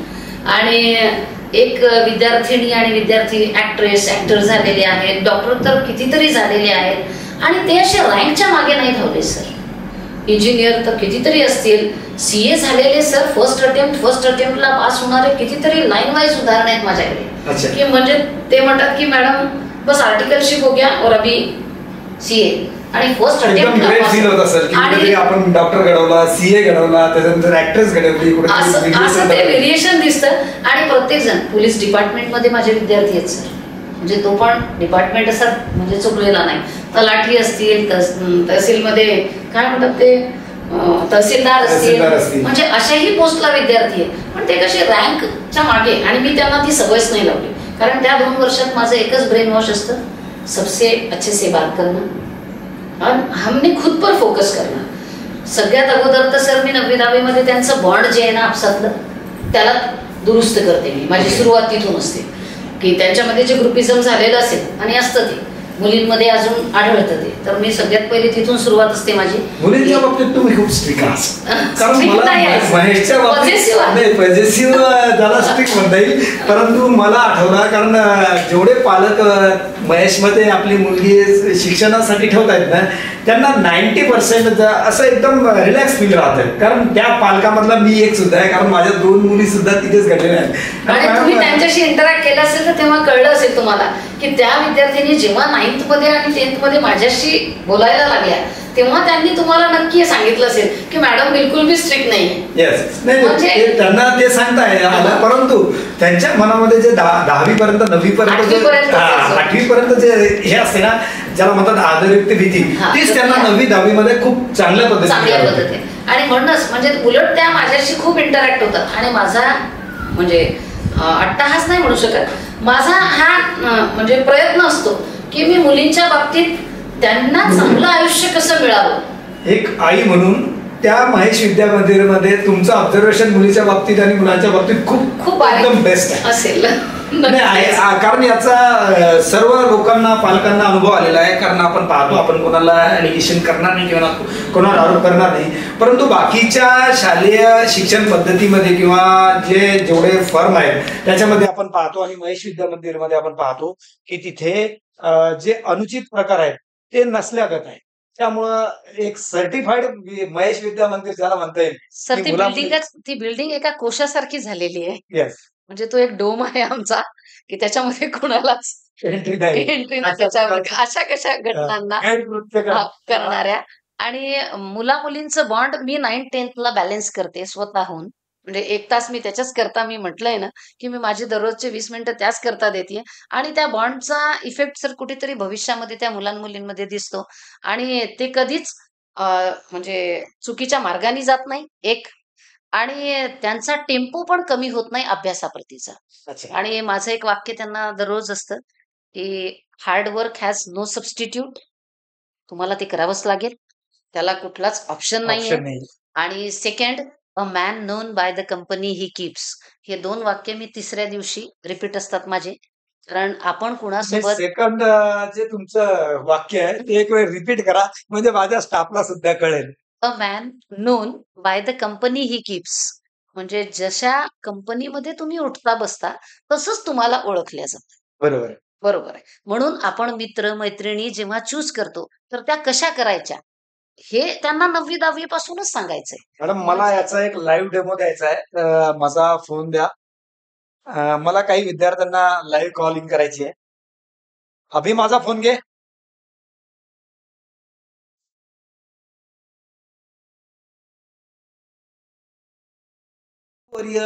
आज कुठल्या परिस्थितीत विद्यार्थ्यांना घडवतात याबद्दल तुम्हाला सांगायला काही वावगं नाही, परंतु प्रत्यक्ष को प्रमाण की जरूरत नाही होती. माझे एक मित्र होते, मी नेहमी आवर्जून त्यांचं नाव घेत असतो, की माझे एक मित्र होते सोहेल शर्मा. त्यांनी नेहमी मला एक लाईन सांगितली, सिंगल लाईन, की प्रत्यक्ष को प्रमाण की जरूरत नाही होती. तर मॅडम, मला सुद्धा काही लोकांना जेणेकरून मी एक 4-5 नावं सर्टिफाईड केलेली आहेत. तसे तर माझ्याकडे नावाची रीक लागलेली आहे, लाईनअप आहे, परंतु एक 4-5 लोक आहेत, त्याच्या कॉल आपण लोकांना ऐकूया. जसं की ऐश्वर्या जोशी म्हणून एक विद्यार्थिनी आहे तुमची, त्यांना आपण कॉल करूया आणि आपण एक विचारूया त्यांना की महेश विद्या मंदिर बाबत तुमचा एक्सपिरियन्स कसा राहिला. अजून ह्या काय करतात ह्या विद्यार्थिनी मला याची अजिबात कल्पना नाही मित्रांनो. आवर्जून सांगतो एक नंबर माझ्याकडे आहे त्याच्यावरती आपण कॉल करतो. अदरवाईज सबस्टिट्यूट नंबर सुद्धा आहे. हॅलो हॅलो मॅडम नमस्कार. हा बोला. खोज मास्टर पॉडकास्ट मधून रमेश चव्हाण बोलतो मॅडम. लाईव्ह शो सुरू आहे आमचा हा आणि या लाईव्ह शो मध्ये आपल्या कॉलेजच्या आणि शाळेच्या प्रिन्सिपल आदरणीय ज्योतिताई मंत्रे मॅडम ह्या आलेल्या आहेत ऍज अ होस्ट म्हणून, सॉरी ऍज अ गेस्ट म्हणून. तर तुम्ही महेश विद्या मंदिर मध्ये शिक्षण घेतलेलं आहे याबद्दल तुम्हाला काय सांगता येईल. लाईव्ह सेशन सुरू आहे आणि तुम्हाला सर्वजण ऐकतायत. हॅलो रॉंग नंबर आहे. सॉरी चुकून रॉंग नंबर लागला असेल तर आपण एक दुसरं नाव घेऊया.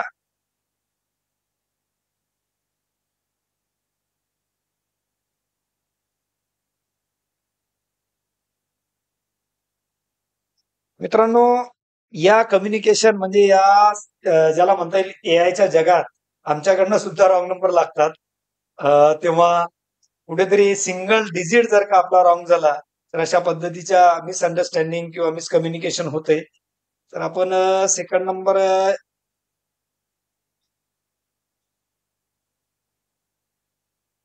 Doctor Gaju Umalkar. Yes ma'am. हो सर.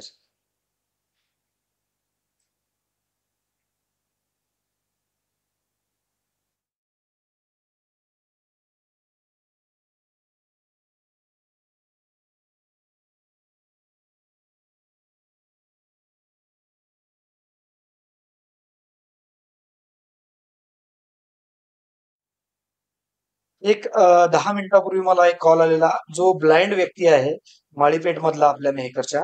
त्यांनी सुद्धा तुमच्या या पॉडकास्ट बद्दल त्याला जरी दिसत नसलं तरी तो बोलला की सर मला मंत्री मॅडमच्या बाबतीत मी खूप ऐकलेलं आहे आणि अशा परिस्थितीत ऐकलेलं आहे की जेव्हा खूप सारे लोक सांगतायत की महेश विद्या मंदिर मध्ये जर का आपलं विद्यार्थी विद्यार्थिनी वगैरे जर का आपण तिथे त्यांना जर का ऍडमिशन दिलं तर निश्चितच 12वी पर्यंत किमान त्यांचं आपल्या डोक्याला बिहेवियरचं म्हणजे वागणुकीचं हेडॅक तर राहतच नाही, परंतु प्रिपेअर करत असताना एज्युकेशन फील्डमध्ये मॅडम एकदम अतिशय चांगल्या पद्धतीने त्यांना हे करतात.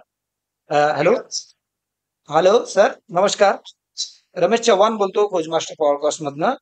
हो सर बोला ना. सर आपल्या पॉडकास्ट मध्ये आदरणीय ज्योतिताई मंत्री मॅडम आपल्या प्रिन्सिपल महेश विद्या मंदिरचे आलेले आहेत. तर महेश विद्या मंदिर मध्ये आपण सुद्धा शिक्षण घेतलेलं आहे. तर मला हे लाईव्ह कॉलिंग आहे तर तुम्ही त्याबद्दल काही सांगू शकता कारण सर्व श्रोते तुम्हाला ऐकत आहेत सर. सर सर्वप्रथम म्हणजे महेश विद्या मंदिरचा मी विद्यार्थी असल्यामुळे मला खूप जास्त गर्व आणि आयुष्यात खूप जास्त फायदा होतोय आणि यात सर्वात मोठा वाटा जो आहे तो मंत्री मॅडमचा आहे. आज माझं शिक्षण एमडी झालंय सर. मी हॉस्पिटल चालू केलंय मेहकर मध्ये. आपण एमडी केलंय सर. कुठल्या फॅकल्टी मधलं केलं. माझं MD emergency critical care medicine झालंय. क्रिटिकल केअर म्हणजे हार्ट रिलेटेड सर ना सर. हो सर हो सर. अच्छा. यात जेव्हा पेशंट पाहताना मॅनेजमेंट पाहताना ती आठवण होते ती मंत्री मॅडमची आणि त्यांच्या पूर्ण सपोर्टची त्यांच्या शिक्षणाची त्यांनी जी शिकवण आम्हाला दिली. म्हणजे माझ्या आयुष्यात आज हे माझं हॉस्पिटल किंवा माझं जे शिक्षण झालं हे बिल्डिंग असेल तर याचा पाया रचण्याचा मूळ पाया मजबूत बनवण्याचं काम हे मंत्री मॅडम आणि महेश विद्या मंदिर यांनी या ठिकाणी केलंय. सर मला आपल्या हॉस्पिटलचं नाव कळू शकेल. Krishna critical and dental care centre. आणि लँडमार्क सर. हे नगर परिषद जवळ sir. Nagar Parishad Krishna critical dental care centre. मॅडमचा खूप मोठा मोलाचा वाटा आहे सर. म्हणजे तसं आम्ही डॉक्टर लोक आहे औषधी देताना कळू जरी लागत सर ती शरीरासाठी फायद्याची आहे. मॅडमला कधी कधी स्ट्रिक्ट व्हावं लागलं ते आमच्या फायद्यासाठी आणि मॅडममुळे आज महेश विद्या मंदिर ही टॉपची शाळा मी करत आहे. धन्यवाद सर. आपण मॅडमचे शब्द रिपीट केले की कुठेतरी बाळ कडू देताना मुलांना वाईट वाटतं. ती औषधी पित असताना कुठेतरी रोग्याला असं वाटतं की मी कडू औषधी घेतली, परंतु त्याचा रिझल्ट हा एकदम स्वीट आणि गोड असतो. म्हणजे स्वीट म्हणजे गोड असतो. अशा पद्धतीचं आज आपण स्पष्टीकरण दिलं. मला सांगा आज तुम्हाला सर्व लाईव्ह ऐकत आहेत. आज रोजी महेश विद्या मंदिरमध्ये शिक्षण घेणारे विद्यार्थिनी जे तुमचे बंधू भगिनी आहेत, त्यांना तुम्ही काय काय काय उपदेश द्याल महेश विद्या मंदिर बद्दल काय सांगाल? महेश विद्या मंदिर सारखं एक्सिलंट आणि सर्वात चांगली शाळा सध्या मी हे करत आहे. आणि दुसरी गोष्ट, तिथे गाईड करणाऱ्या, जसं महाभारतात पांडवांची शक्ती कमी जरी असली तिथे श्रीकृष्ण त्यांना गाईड करायला होते, तसा रोल या ठिकाणी मॅडम प्ले करत आहेत. आणि मॅडम तिथे शाळेत एकदम अतिशय उत्तमपणे ती शाळा चालवत आहेत. मॅडम असल्यामुळे काहीच अडचण नाही. आणि मॅडम ज्या रस्त्यावर चालायला सांगतात त्या रस्त्यावर विद्यार्थ्यांनी चालावं, अशी मी त्यांना एक मेसेज देऊ शकतो sir. Thank you sir, thank you very much. परंतु मी तुम्हाला एक आवर्जून सांगेल की तुम्ही माझेच शब्द रिपीट केले आहे. जेव्हा माझा शो सुरू झाला तेव्हा स्टार्टअपलाच मी विद्यार्थ्यांना पांडवाचं आणि श्रीकृष्णाचं सांगितलेलं आहे की सारथी जर चांगला असला तर युद्ध कुठलंही असो माणसाला जिंकणं अशक्य नसतं. तेव्हा ना ते प्रभावीपणे माणूस जिंकू शकतो. धन्यवाद sir. Thank you very much. Thank you so much sir. तर मित्रांनो, हे होते डॉक्टर उमाळकर साहेब जे MD आहेत. तुम्ही पाहिलं लाईव्ह कॉल आम्ही तुम्हाला ऐकवला. अशा पद्धतीनं माणसाच्या जीवनामध्ये त्याचं सर्वात मोठं सुख हे असतं की जिवंतपणी म्हणजे हयात असताना त्याला त्याचं कॅरेक्टर सर्टिफिकेट आणि करिअर सर्टिफिकेट मिळणं आणि ते सुद्धा आपल्या भावी पिढीकडनं. तर मित्रांनो, आता आपण कहाणीमध्ये थोडंसं रॅपिड क्वेश्चन ज्याला म्हणतात ते आपण घेणार आहोत. समोर मॅडमच्या विद्यार्थिनी आहेत. आपण त्यांना माईक देणार आहोत आणि त्या विद्यार्थिनी मॅडमला प्रश्न विचारतील आणि मॅडम त्याचं उत्तर देतील. याला म्हणतात, आपल्याला ज्याला म्हणता येईल की प्रेझेंट ऑफ माइंड, जे की मॅडम नेहमी विद्यार्थ्याला प्रश्न विचारतात. बरोबर आहे. आज आपल्या मॅडमला विद्यार्थिनी प्रश्न विचारतील आणि त्यांच्या प्रश्नाचं उत्तर मॅडम कशा पद्धतीने देतील हे आपल्याला पाहायचं आहे. प्लीज माईक द्या. माझ्या विद्यार्थिनी मैत्रिणींनो, प्लीज ज्यांना मॅडमला प्रश्न विचारायचा त्यांनी आपला हात वरती करायचा, स्वतःचं नाव सांगायचं, कुठल्या शाळेत शिकताय ते सांगायचं, राहता कुठे ते सांगायचं आणि तुमचा प्रश्न सुरू करायचा. Please raise your hand. Anyone here? इथे मॅडम नाही आहेत, इथे आमच्या गेस्ट आहेत त्यामुळे तुम्ही काही जरी विचारलं तरी त्यांना उत्तर द्यावं लागेल. आणि मित्रांनो, तुम्हाला मी एक गोष्ट आवर्जून सांगतो की आयुष्याचा सर्वात सुवर्ण दिवस कुठला असतो माहितीये? ज्या शाळेत आपण शिकलो त्या शाळेमध्ये आपला सत्कार होणं, ऍटलिस्ट त्या शिक्षकांना आपल्याला प्रश्न विचारता येणं, याच्यासारखं सद्भाग्य आयुष्यात खूप कमी वेळा येतं. तेव्हा anyone raise your hand please. Srishti, Adi, anyone please. Madam बघा, मी बोललो ते खरं आहे. तुम्हाला घाबरतात मुलं. बघा, तुम्ही जर प्रश्न नाही विचारला तर कुठेतरी असं वाटेल की माझा शब्द खरा ठरतोय. कुठलाही प्रश्न तुम्ही विचारू शकता एज्युकेशन रिलेटेड. तुम्हाला करिअर कुठलं करायचं, त्याच्यामध्ये कुठले कोर्स करायचे, कशा पद्धतीने जगायचं, वागायचं कसं, एज्युकेशनची पद्धती कशी असली पाहिजे, तुमची लर्निंग किंवा स्टडीची पद्धती कशी असली पाहिजे, ते सर्व तुम्ही विचारू शकता. Please mic, please start your mic. Okay, नाव प्लीज.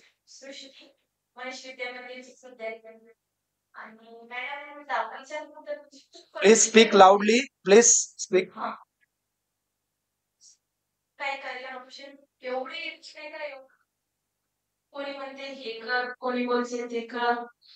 तर मॅम खूप कन्फ्युजन होते ना, म्हणजे समजत नाही की काय कर काय करायचं. मला आपण खूप सगळ्या म्हणतात की म्हणजे माझे पप्पा बोलतात की तुम्ही कोच मास्टर मध्ये जॉईन करायचं.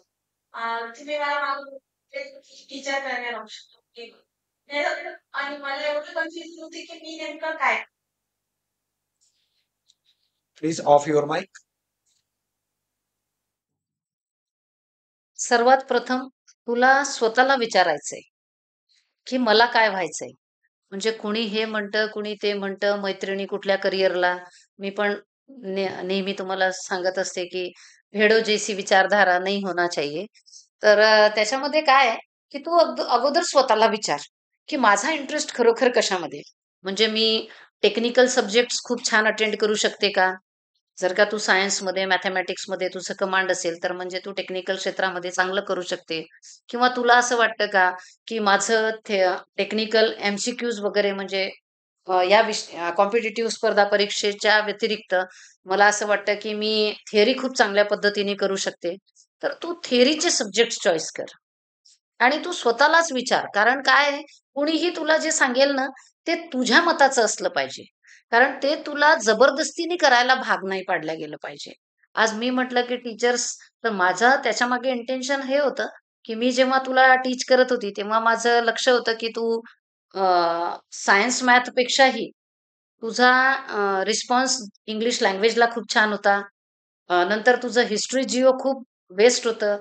म्हणून मला असं वाटत होतं आणि तुझं जे हार्डवर्क होतं, तुझं ड्राफ्टिंग खूप छान होतं.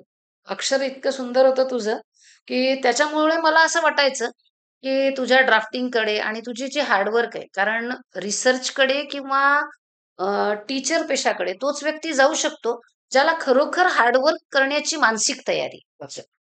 कारण त्याच्यामध्ये सर जरी वाटत असलं 5.5-6 तासाची स्कूल, तरी पण तुम्ही 24/7 बांधलेले असता.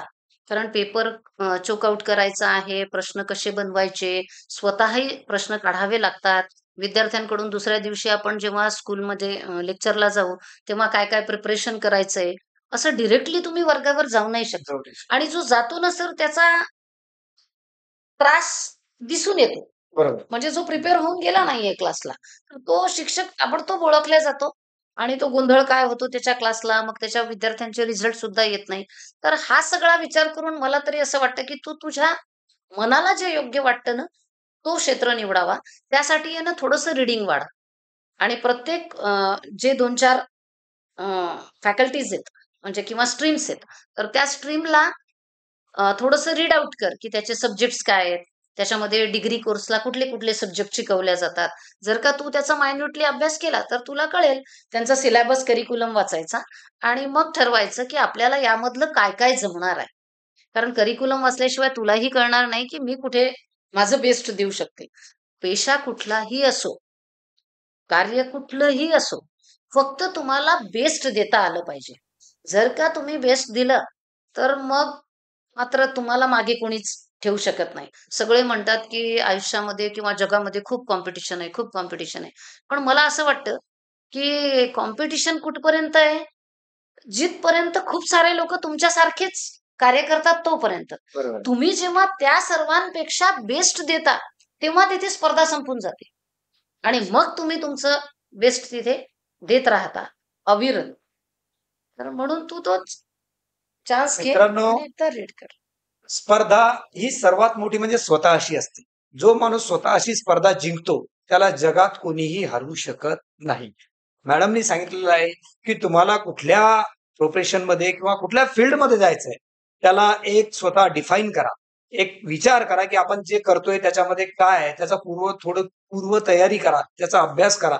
तशा प्रकारची रीडिंग वाढवा आणि त्याच्यामध्ये आपल्याला काय द बेस्ट देता येईल, अशा प्रकारची फॅकल्टी किंवा तशा प्रकारची एक प्रक्रिया निवडा आणि त्याच्यामध्ये स्वतःला द बेस्ट, माझा लढा माझ्याशीच आहे आणि तो मला जिंकायचाच आहे. एनी हाऊ मी माझ्याशी जिंकणार हा प्रण जर तुम्ही घेतला, तर तुम्हाला आयुष्यात जगात कोणी हरवू शकत नाही. मॅडम, आता अगोदर संगणक आलं, आता एआय आलं. काय एआय? म्हणजे तुम्ही काही जरी टाकलं, इकडून टाकलं आणि तिकडून सेकंदात लगेच तुम्हाला रिप्लाय रिप्लाय आणि त्याच्यावरचं कंप्लीट सोल्युशन येतं. अशा परिस्थितीत एआय आत्मसात करणं हे किती गरजेचं आहे असं वाटतं तुम्हाला? खरं तर सर येत्या 8-10 वर्षात आपल्याला दिसेल की सर्वात मोठा एआयचा जो यूज आहे, म्हणजे रिप्लेस जर का कोणी करेल एआयला, तर एआय हा सगळ्यात अगोदर शिक्षकाला रिप्लेस करेल सर. अच्छा. म्हणजे सर्वात मोठी बेरोजगारी शिक्षका वर्गामध्ये वाढेल. नाही येणार. परंतु म्हणजे जे दिसतंय सर ते तेच आहे, की येत्या 8-10 वर्षात ह्युमनाइड रोबोट येतील. बरोबर. आणि ते आज मला वाटतं आपल्या देशामध्ये आले सुद्धा आहेत टीचर्स. टीचर्स. ऑलरेडी लॉन्च झालंय. परंतु फक्त ट्रान्झिशन स्टेजला असल्यामुळे ते आपल्याला सध्या जाणवत नाहीये.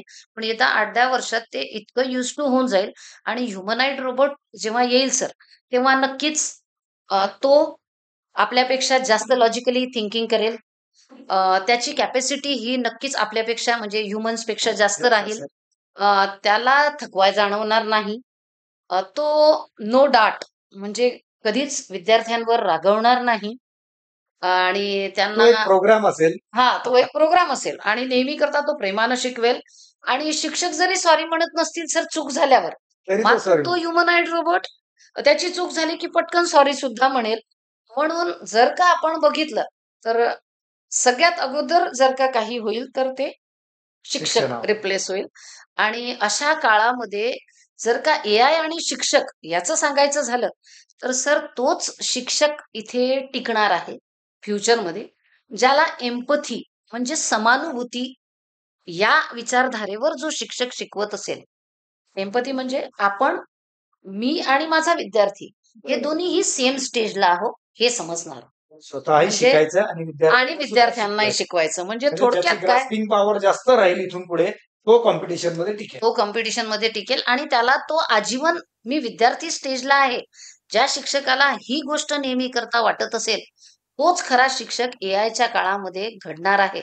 आणि राहिली गोष्ट विद्यार्थ्यांची सर, तर विद्यार्थी एआय मध्ये एका क्लिकवर जेव्हा ते सगळे आन्सर्स बघत आहेत, तर जितक्या रॅपिडली त्यांना आन्सर मिळतील हा त्याचा बेनिफिट विद्यार्थी घेतीलच. बरोबर आहे. पण त्याचे जे ड्रॉबॅक्स होतील म्हणजे मेमराईज करणं शेवटी कितीही तुम्हाला वाढल्या गेलं तुमच्या ताटामध्ये. बरोबर आहे. तर म्हणजे ते मी नेहमी म्हणत असते की घोडे को नदी तक ले जाया जा सकता है पर पानी तो पाणी पिणं उसको खुद उसकी को मर्जी पीना आहे. है. तर बरोबर. आम्ही वर्गात शिकवत असताना हम सब आपको लेकर जा रहे हैं वहां तक, लेकिन लेना आपको आपका है.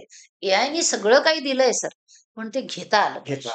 म्हणजे काय होतंय या आजच्या टेक्नॉलॉजीला जेव्हा विद्यार्थी स्क्रीनवर रीड आउट करतो ना सर, तर ते त्याच्या ब्रेनला आहे ना सेव्हच होत नाही. बरोबर. म्हणजे माझ्या तरी दृष्टीला हे असंच पडलेलं आहे, की तो सेव्ह होतो पण तो खूप कमी काळासाठी सेव्ह होतो आणि म्हणून त्याला तो 3ऱ्या-4थ्या दिवशी तो विसर पडतो त्या गोष्टीचा. आणि तेच जर का तुम्ही पुस्तकातून वाचलेलं असेल, तर त्याचं मेमरायझेशन खूप वेगळ्या पद्धतीने आहे. त्यांनी जर का रेडीमेड नोट्स त्याला मिळाले एआय कडून, तर त्या नोट्स त्यांनी वाचल्या तर त्याचा इम्पॅक्ट त्याच्यावर तेवढा होत नाही, जितका त्यांनी स्वतः नोट्स काढल्याचा होतो. कारण कारण ते कॉन्सन्ट्रेटली तो त्याच्यामध्ये जास्त कॉन्सन्ट्रेट होतो, जास्त स्वतः काढतो. स्वतः काढतो. आणि एआय ना रेडीमेड दिल्यानंतर रेडीमेड त्याला ते म्हणजे ऑफिशियली माणूस विचारतो म्हणजे की हे माझ्याकडे आलेलं आहे, आणि नंतर बघूया. नंतर बघू तर आणि distract आणि रिसर्च मध्ये सर एक सूर असा सुद्धा आहे की एआय मुळे आपली इनोव्हेशनची जी पॉवर आहे ती खूप कमी झाली. ती कुठेतरी कमी कमी होत जाणार आहे. 100% 100% होणार आहे. कारण 10 डिजिटचा फोन नंबर पाठ नसतो सर आजकाल आपल्याला. आहे. आपणच बरोबर आहे. म्हणजे आपल्याला इमर्जन्सीमध्ये आपल्या आई वडिलांचा, हसबंडचा, घरातल्या 2 लोकांचा नंबर पाठ नाहीये, नाही. पण टाकलेला आहे पापा कॉल असं झालंय. आणि आजकाल तर म्हणजे मोबाईलमध्ये अशी फॅसिलिटी झाली आहे की तुम्ही जर फक्त त्याला नाव सांगितलं तो ऑटोमॅटिक कॉल करतो. कॉल करतो ऍपलमध्ये ती फॅसिलिटी महत्वाची झालंय ना सर. मिळते. पण याचा इनोव्हेशनला कुठेतरी म्हणजे त्रास होतोय आणि फॉरेन कंट्रीमध्ये हे सगळं म्हणजे ज्यांनी ज्यांनी आपली शिक्षण पद्धती बदलली ना सर, जर का चायनाचा उदाहरण द्यायचं झालं तर 1949 मध्ये चायनाने स्वतःची शिक्षण पद्धती बदलली आणि आज तुम्ही बघता की एआय, रोबोटिक्स या सगळ्या क्षेत्रामध्ये अमेरिकेला टक्कर देणारा देश हा चायना आहे. चायना. बरोबर. कारण काय तर ज्यांनी आपली शिक्षण पद्धती खूप वेळीच बदलून घेतली सर, त्याच देशांचा आज बोलबाला आहे आणि मला असं वाटतं की आपण या टेक्नॉलॉजीला अनुसरून जर का आपली शिक्षण पद्धती वेळीच बदलली नाही, तर आपल्याकडे एवढे इनोव्हेटिव्ह आयडियाज असल्यानंतर आणि इतकी पॉवरफुल जनरेशन असल्यानंतर आणि खूप सारी सर म्हणजे पॉप्युलेशन मध्ये आपल्याकडे यंगस्टर्स जास्त आहे जास्त आणि त्याचा फायदा आपल्या देशाला नक्कीच होऊ शकतो असं मला वाटतं. म्हणजे नेमकं एआय आलेलं आहे आणि एआय सोबत तुम्हाला स्पर्धा घेऊन ते आत्मसात सुद्धा करायचं आहे. परंतु ते आत्मसात करत असताना जी आपली मूळ पद्धती आहे तिची सुद्धा तुमच्या डोक्यामध्ये तशा पद्धतीची स्ट्रेंथ असायला पाहिजे की जे हार्डवर्क आपण आज करतोय त्याची जी आपल्या शरीराला, मनाला आणि बुद्धीला जी सवय झालेली आहे ती त्याच्यामध्ये विराम पडायला नको, असं मॅडमचं म्हणणं आहे की अद्ययावत व्हा, परंतु सुविधानुसार लेझनेस आपल्याला आळस चढायला नको, असं त्यांना यामधून सांगायचं आहे. जर्मनी, फ्रान्स, नॉर्वे या देशामध्ये आपल्यापेक्षा शिक्षण पद्धती खूप स्वस्त आणि चांगल्या दरात आहे. आपल्या देशामध्ये जी शिक्षण पद्धती आहे ती खूप महागलेली आहे. याला कारण काय सांगताय? आपली शिक्षण पद्धती खूप महागडी आहे असं म्हणजे जागतिक शिक्षण पद्धतीच्या सर्वेमध्ये सुद्धा बऱ्याच सर्वेमध्ये वेळा आहे. आलेलं आहे. तर याबद्दल तुम्ही काय सांगाल? यामध्ये आपली मानसिकता पण सर, आता गव्हर्नमेंटनीही खूप सुंदर सुंदर कॉलेजेस आहेत आपल्या गव्हर्नमेंटचे भारतामध्ये जर का तुम्ही बघितलं. स्कूलिंगमध्ये पण कितीतरी गव्हर्नमेंटच्या स्कूल असतील, ज्या खूप उच्च दर्जाचं शिक्षण देत आहेत. बरोबर. परंतु पालकांची मानसिकता काय आहे? मेरा किंवा बेटा सूट बूट टाय में जाना चाहिए. हां. आणि मग त्या मानसिकतेला आपण बदलू शकत नाही ना सर. बरोबर. शेवटी कसं आहे, ते मार्केटला विकणं गरजेचं आहे. अशा हाँ, पद्धतीचा दिखता है वही सूर दिखता है. बसायचा आहे. मग आता ती विचारधारा झाली आहे. नाहीतर सर खूप सुंदर सुंदर कॉलेज आहेत ना, आणि आजही गव्हर्नमेंट कॉलेज मिळण्याचं क्रेझ अबाधित आहे मला असं वाटतं, की डिग्री नाही, कोर्सेसला जर आफ्टर का 12th तोच प्रयत्न तोच असतो प्रयत्न असतो पालकांचा आपला. सुद्धा. जे पालक आपल्या मुलाला म्हणतात की तेरे को मैं करके या अपने देश के सबसे टॉप स्कूल में मैं भेजूंगा, भेजो नंतर ते सर्च काय करतात की गव्हर्नमेंट कॉलेज काय कुठलं आहे? ही तर मानसिकता झाली. मानसिकता झालेली आहे. तर मग त्याच्यामुळे खूप चांगलं आहे आणि स्कूलिंग पण सर खूप चांगले आहे. परंतु काय आहे, आपली मानसिकता बदललेली आहे आणि आता हळू-हळू ती मानसिकता बदलून म्हणजे 10th पर्यंतचं बेसिक एज्युकेशनही लोकांना स्कूलमधून नाही घ्यायचंय. त्यालाही कुठेतरी ऑनलाईन कोचिंग, प्रायव्हेट कोचिंग अशा पद्धतीने शिक्षण द्यायचंय. पण मला तरी असं वाटतं, की 10th पर्यंतचं बेसिक एज्युकेशन हे स्कूलिंगमधूनच देण्यात यावं.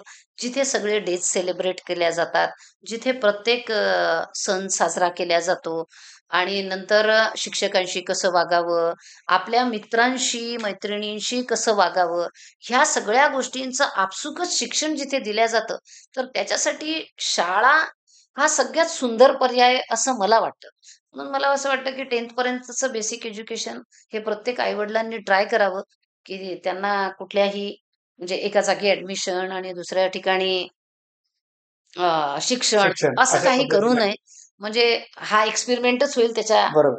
आणि ते विद्यार्थी सुद्धा कन्फ्युज होतात कन्फ्यूज होतात आणि त्यामुळे आणि डिस्ट्रॅक्ट होऊन त्याचा कुठेतरी मार्ग असा बदलला जातो आणि आणि हे असे आणि मी तर तेच म्हणते ना, की म्हणजे आता हा विषय निघाला म्हणून सांगतेय, की आपल्या शिक्षण पद्धतीमध्ये कुठेतरी फुगलेले आकडे हे जे म्हणजे मार्क्स जे मार्क्स दाखवल्या जातात, त्याचा सुद्धा सर आपल्या विद्यार्थ्यावर एक वेगळा इम्पॅक्ट पडतोय. कारण काय होतं, की त्याची कॅपॅसिटी कमीच आहे, पण त्याला मिळणारे मार्क्स आहे ना, हे कुठेतरी त्याच्या अपेक्षेपेक्षा जास्त मिळतात. म्हणजे 10th बेसिसला जर का आपण विचार केला किंवा 12th बेसिसला. आणि मग ते मार्क तसे पडल्यानंतर त्याच्यावर आधारित तो एज्युकेशन घेतो बरोबर. पुढचा. आणि तिथे कुठेतरी त्याची कॅपॅसिटी त्याला मॅच होत नाही. कारण त्यांनी मग शिक्षण तिथे गिव्ह करावं लागतं. आणि मग तिथे गिव्ह अप करावं लागतं आणि मग तिथे ती जनरेशन डिप्रेशनला येते बरोबर. आणि मग ती भरकटते. मग तेव्हा आपल्याला वाटतं की कुठं चुकलं?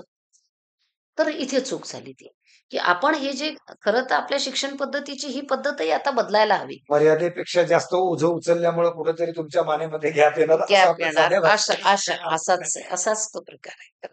मॅडम मला एक सांगा, आता समजा संस्कार जर आपण म्हटलं, ठीक आहे, ड्रेसवर किंवा मी वेश ज्याला आपण म्हणता येईल कापड वगैरे याच्यावरती येणार नाही, वेशभूषेवर न जाता वेशभूषेवरती येणार नाही. परंतु मला एक सांगा, आज कल्चर गॅप या कमी आपलं जे जनरेशन गॅप होते गॅप याला कारणीभूत कल्चर गॅप ठरतोय का असं तुम्हाला वाटतं? की नाही जे संस्कार आपल्या आई वडिलांनी आपल्यावर दिले, समजा माझी पिढी, तुमची पिढी किंवा याच्या अगोदरची पिढी, याच्यामध्ये सर्वात अगोदर आई वडील महत्वाचे असायचे. त्याच्यानंतर मुलगा स्वतःचा बाल्य स्वतःचा विचार करायचे. परंतु आज कुठेतरी असं दिसायला लागतं की मुलगा असो वा मुलगी असो, ते अगोदर स्वतः फर्स्ट मी then my parents or teacher असा विचार करते.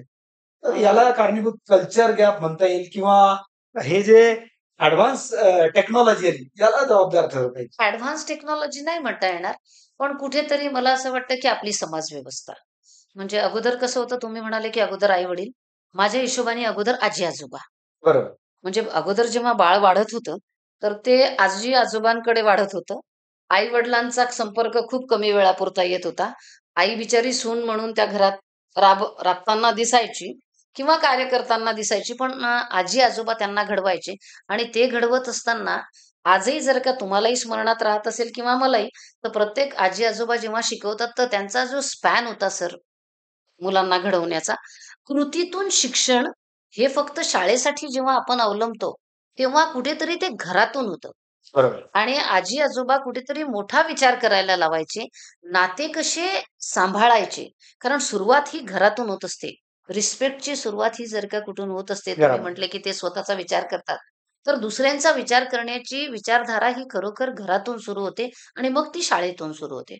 तर अगोदर आजी-आजोबा आपल्या बाळांना हेच शिकवायचे, की जर का आपला भाऊ आपल्याला कुठली गोष्ट मागत असेल, शेअर करायला मागत असेल, तर आपण त्याला थोडंसं द्यायचंय द्यायला त्याच्यामधून. पाहिजे. हे असं असं तिथून सुरुवात म्हणजे व्हायची. ही म्हण जी म्हणतात ना, 7 तीळ एका एक तीळ 7 जणांनी 7 खाल्ला जणांनी होता. तो पार्शन करून म्हणजे खाल्ला. मग तशा पद्धतीचं होतं. आणि आता काय झालंय, की सर 1 अन् 2 चाइल्ड आहे. प्रत्येक गोष्टीची मुबलकता झालेली आहे. पैसा, फॅसिलिटीज न ह्या मागता सगळ्या सर्व मिळतं. सर्व मिळतंय. त्याच्यामुळे त्याला शेअरिंगची सवयच संपली सर. बरोबर, आणि कुठे-कुठे तर एकच कीड आहे. मग बरोबर. आता त्याला शेअरच नाही करायचंय कुठे. आणि रिश्तों को कितना महत्व है अपने जीवन में, हे खरोखर याच्यावर कोणी बोलतच नाही सर. प्रत्येक जण घरात पण बोलत असताना, "हे त्याचं काय आहे? नाही, नाही, आपण आपलं बघावं." म्हणजे असं बोलतानाही आपण हे सर्रास बोलतो. आणि त्याचा परिणाम कुठेतरी आपण जेव्हा म्हणतो, की कृतीतून शिक्षण, तर तो विद्यार्थ्यावर ते बाळ जरी घरात काहीतरी करत असेल, तरी त्याच्या कानावर ते पडतं. आणि मग त्यालाही तसं वाटत असतं, की नाही, पहिले मैंने खुद के बारे में सोचना चाहिए और फिर दुनिया के. परंतु कुठेतरी ऑनेस्टी, त्याग करणे हे आई-वडिलांनी शिकवायलाच पाहिजे. कारण आज नाही शिकवलं सर, तर ते भविष्यात नक्की तुमचा विचार करणार नाही. आणि आज आज तुम्ही आपण पेराल तेच भविष्यात तेच उगवणार आहे. भविष्यात उगवणार आहे. आणि म्हणून मी तर माझ्या पेरेंट्स मीट्सलाही हेच सांगते, जेव्हा ते म्हणतात, की 3 वर्षाचं बाळ माझं मॅडम आमचं ऐकतच नाही. तर मी म्हणते त्याला येऊन आयुष्यात म्हणजे पाठ असेल माझ्या पालकांचं हे वाक्य माझं, की उसको दुनिया में आकर 1000 दिन हुए हैं सिर्फ. आणि 350 दिवस म्हणजे 1 वर्ष तर त्याला काही कळलंच नाही. आणि या 700 दिवसामध्ये तो इतका काय ब्रिलियंट झाला, की तो तुमचं ऐकेन असा झाला. बरोबर आहे. आणि मॅडम म्हणजे तुम्ही सांगा, तुमचं ऐकेल. आणि मी त्यांना नेहमी एक उत्तर देत असते, की ताई तुम्ही सांगा, तुमचं ऐकेल. कारण माझं ऐकणं गरजेचं नाहीये, तुमचं तुमचं ऐकणं ऐकणं महत्वाचं. महत्वाचं आहे. म्हणून कारण तो तुमच्या कामा येणार आहे पुढे. आणि म्हणून मग आता हे आपल्यामुळेच घडलंय. त्याच्यामुळे मला वाटतं आपण जर का आपल्या बोलण्या चालण्यातून हा बदल केला, तर ते खूप छोटं-छोटं आहे बरं सर. सगळ्या पॉझिटिव्ह ऑर्डर्स दिल्या. मी तर घरात म्हणजे मॅडम आई-वडिलांना हे पालकांना सांगत असते, "वो बहुत अच्छा करता है, उसको सब खाने की चीजें बहुत पसंद है." असं बोला. मग तो सगळ्या गोष्टी खाईल. बरोबर आहे. तो छान वेळेवर होमवर्क करतो असं बोला. तो बरोबर होमवर्कला 4 वाजता बसेल. ह्या पॉझिटिव्ह ऑर्डर्समुळे कुठेतरी पॉझिटिव्हिटी घरामध्ये क्रिएट होते आणि त्याचा परिणाम आपल्या यंग जनरेशनला नक्कीच होतो. मला नाही वाटत 4 बोटंही लावायची आजच्या पिढीला गरज आहे. पण मॅडम, बऱ्याच घटनेमधून असं मुलामधून आढळून येते. बऱ्याच ठिकाणी आपण लोकल प्लेसला म्हणा, घरामध्ये म्हणा, शाळेमध्ये म्हणा, कॉलेजमध्ये म्हणा किंवा त्याच्या फ्रेंड फील्डमध्ये म्हणा. काय होतं, छोट्या-छोट्या गोष्टीला मुलं इगो हर्ट झाल्यासारखं फील झालं. करतात. त्याच्यामधून नैराश्यमध्ये जातात. आणि लागलीच ज्याला म्हणता येईल की नातं ड्रॉप करायला सुद्धा त्यांची तयारी असते. मग याला काय म्हणावं? त्यांची मानसिकता की परिस्थिती? एकतर परिस्थिती सर, सगळ्यात पहिले. आणि नंतर जेव्हा हे शेअर करतात सर, तर ते सगळ्यात अगोदर जे काही घडलंय त्यांच्या आयुष्यात, ते घरी जाऊन शेअर करतात. आणि त्यावेळेस आईनी तिचं काउन्सिलिंग जर का पॉवरफुल केलं तिथे, कि क्या करना है अपने को? ठीक है ना? तेरा उनके साथ या उन्होंने तुझे बहुत जोर से बोल दिया है किंवा तो तुला तोडून बोलला आहे. तर ठीक आहे ना, आज त्याचा मूड नसेल. बरोबर. होऊ शकतं. आज त्याच्या घरात काहीतरी झालं असेल. हे जर का आपण त्याला शिकवलं आणि ठीक आहे ना, आजच्या पुरतं तू सोडून घे. सोडून दे या गोष्टीला. उद्या एकदा ट्राय करून तर बघ, की तो तुझ्याशी कसा वागतोय किंवा ती तुझ्याशी कशी वागतीये. आपल्या आपच ती दुसऱ्या दिवशी आणि आपण फ्रेंड्स आहोत. मग आता फ्रेंडला कुठेतरी एखाद्या दिवशी तिची मानसिकता जर का चांगली नसेल, तर आपण तिचं रागावणं निग्लेक्ट नाही करू शकत का? हे बरोबर. जर का आई सांगत असेल ना सर, तर नक्कीच म्हणजे त्या गोष्टीचं महत्त्वच संपवून टाकायचं. आणि दुसरं नाही तर मग जर का हे होत नसेल, तर त्या गोष्टीला इतकं ॲट घ्यायचं, "हां, चलते रहता फ्रेंड्स में ये सब कुछ होते रहता. ठीक है, जस्ट लीव." बस असं जर का केलं, तर मला असं वाटतंय की त्या गोष्टीचं महत्त्वच आपण असं कमी करून दिलं, की त्यांना वाटतं, खूप मामूली घटना आहे ही आणि त्याला इतकं इम्पोर्टन्स देण्याची गरज नाही. पण नेमकं आपण उलट करतो याच्या. त्याला हवा "ऐसा देतो. बोली का? असं नको होतं सांगायला. मग असं कसं बरं?" मी शेवटी माझं एकच आहे ना, की शेवटी नाते सांभाळणं शिकवणं फार गरजेचं आहे. कारण तेव्हा ते तुमच्याशी नाते जुळवतील. उद्या त्यांच्या आयुष्यात लाईफ पार्टनर येणार आहे सर. बरोबर. नक्कीच दोन्ही लोकं वेगवेगळ्या विचारधारेचे असणार आहे आणि तेव्हा त्यांच्याशी जुळवताना बरं होईल. मग त्यांची पुढची जनरेशन येईल. जनरेशन गॅप आज आपल्याला दिसतंय, यांच्यामध्ये किती राहील? खूप मोठा राहील. खूप मोठा राहील. आणि मग आता प्रत्येक त्यांना कसं पालकासाठी सावरायचं? चिंतेचा विषय तोच आहे आज. कारण विविध कायदे बनतायत, वेगवेगळे लिव्हिंग वगैरे अशा प्रकारचे जे जे नको होतं ते घडायला लागलं. घडायला त्यामुळे काय होऊन राहिलं, आज रोजी आपण ज्या पद्धतीने जीवन जगलो, पुढची पिढी भावी पिढी तशी घडेल हे अजिबात नाही, आता असं त्यांचे आश्वासन तर त्यांचे सर म्हणजे बदललेत बरं, नॉर्म्सही जगण्याबद्दलचे नॉर्म्स खूप बदल. बदलले आणि त्यांना असं कुठल्याही जुन्या गोष्टीची चिकटून पण राहायचं नाहीये आता. अतिशय चांगल्या पद्धतीने तुम्ही सांगितलेलं आहे की हा. मित्रांनो, तुम्ही कुठल्याही गोष्टीला जर का पालकांनी जर का त्या पद्धतीने म्हणजे आपण ज्याला म्हणता येईल सकारात्मक जर का संदर्भ मुलांना दिला, तर त्यांना त्या पद्धतीने तशी वाटचाल करता येईल. तेव्हा पालकांनी आवर्जून या गोष्टीचं ध्यान धरायचं आणि ज्याला म्हणतात ना, ध्यानानं चिंतन मनन करून तुमच्या पाल्याला अशा पद्धतीची जर का तुम्ही जीवनशैली दिली, तर भावी पिढी तुमची तुमच्यासारखी नव्हे तर तुमच्यापेक्षा आदर्श घडेल. मॅडम, आता आपला राऊंड येतो रॅपिड फायरचा. आता मी तुम्हाला 5 प्रश्न विचारणार. जे काउंटर राहतील पाट पाट पाट पाट, ज्याला रॅपिड फायर म्हणतात. तुमच्या आवडी-निवडी संदर्भात ते प्रश्न राहतील आणि एक तुमचा सर्व विद्यार्थी पालकांना एक संदेश राहील. त्यानंतर आपण या चर्चेला पूर्णविराम देणार आहोत. तर आज आपण मॅडमला रॅपिड क्वेश्चनचं, ज्याला रॅपिड क्विजचं कंटेन्स तुमच्या भाषेमध्ये काय म्हणतात मला नाही कळत, पण आमच्या भाषेमध्ये रॅपिड फायर म्हणतात. तर मॅडम, रॅपिड फायरसाठी तुम्ही तयार राहा. तुमचा आवडता रंग, ब्लू. तुमचं आवडतं शैक्षणिक क्षेत्र, डॉक्टर्स. तुमची आवडती मैत्रीण, असं काही नाहीये, सगळ्या मैत्रिणी आहेत. सर्वच मैत्रिणी आवडतात. तुमची आवडती नटी, ते पण असं काही नाही सर. ते पण असं काही नाही. नाही. तुमचा आवडता विषय, गायक विचारला तर आहे लता मंगेशकर. ठीक आहे. कल्चर प्रोग्राम मध्ये तुमचं आवडतं कोणीतरी, कल्चरल म्हणजे सांस्कृतिक कार्यक्रमामध्ये मग गायन असो, नटी असो किंवा कुठलाही असो. नाही, सांस्कृतिक मध्ये म्हटलं ना की लता लता मंगेशकर मंगेशकर. सगळ्यात बेस्ट. आणि सर्वात महत्व म्हणजे तुमचा आवडता व्यक्ती, डॉक्टर पवन मंत्री. बघितलं मित्रांनो, जिथे विषय आवडत्या व्यक्तीचा येतो तिथे निश्चित कुठली महिला असो पुरुष असो आपल्या लाईफ पार्टनर व्यतिरिक्त कोणाचंही नाव घेत नाही. खूप मनमोकळ्या पद्धतीने मॅडमने आज आपल्यासोबत संवाद साधला आणि अतिशय चांगल्या पद्धतीची चर्चा आपण इथे केली आणि त्याच पद्धतीने प्रतिसाद सुद्धा मॅडमने दिला. विद्यार्थ्यांना बहुमोलाचं ऐकायला मिळालं. मॅडम, आता आपल्या विद्यार्थ्यासाठी आज करिअरचं खूप कन्फ्युजन आहे. जसे की एका मुलीने तुम्हाला इथे प्रश्न विचारला, तेव्हा परत एक वेळ आपल्या विद्यार्थी मित्र मैत्रिणीसाठी करिअर संदर्भात तुम्ही काय संदेश देणार? करिअर संदर्भात माझा संदेश एवढाच राहील की कुठलंही क्षेत्र असो, तुम्ही जे कार्य करत आहात तो बेस्ट आहे हे आपल्या मनात आपल्या पेशाविषयी नेहमी असायला पाहिजे. Second, hard work has no substitute ही टॅगलाईन अशी छान प्रिंट करून आपल्या डेस्कला लावायची. कारण कुठलंही क्षेत्र असो, जर का तुम्हाला असं वाटत असेल की मी टॉप लेवलला असावं, तर तुम्हाला त्यासाठी खूप अथक परिश्रम करावे लागतील आणि त्याला कुठलं दुसरं ऑप्शन माझ्या हिशोबाने तरी नाहीये.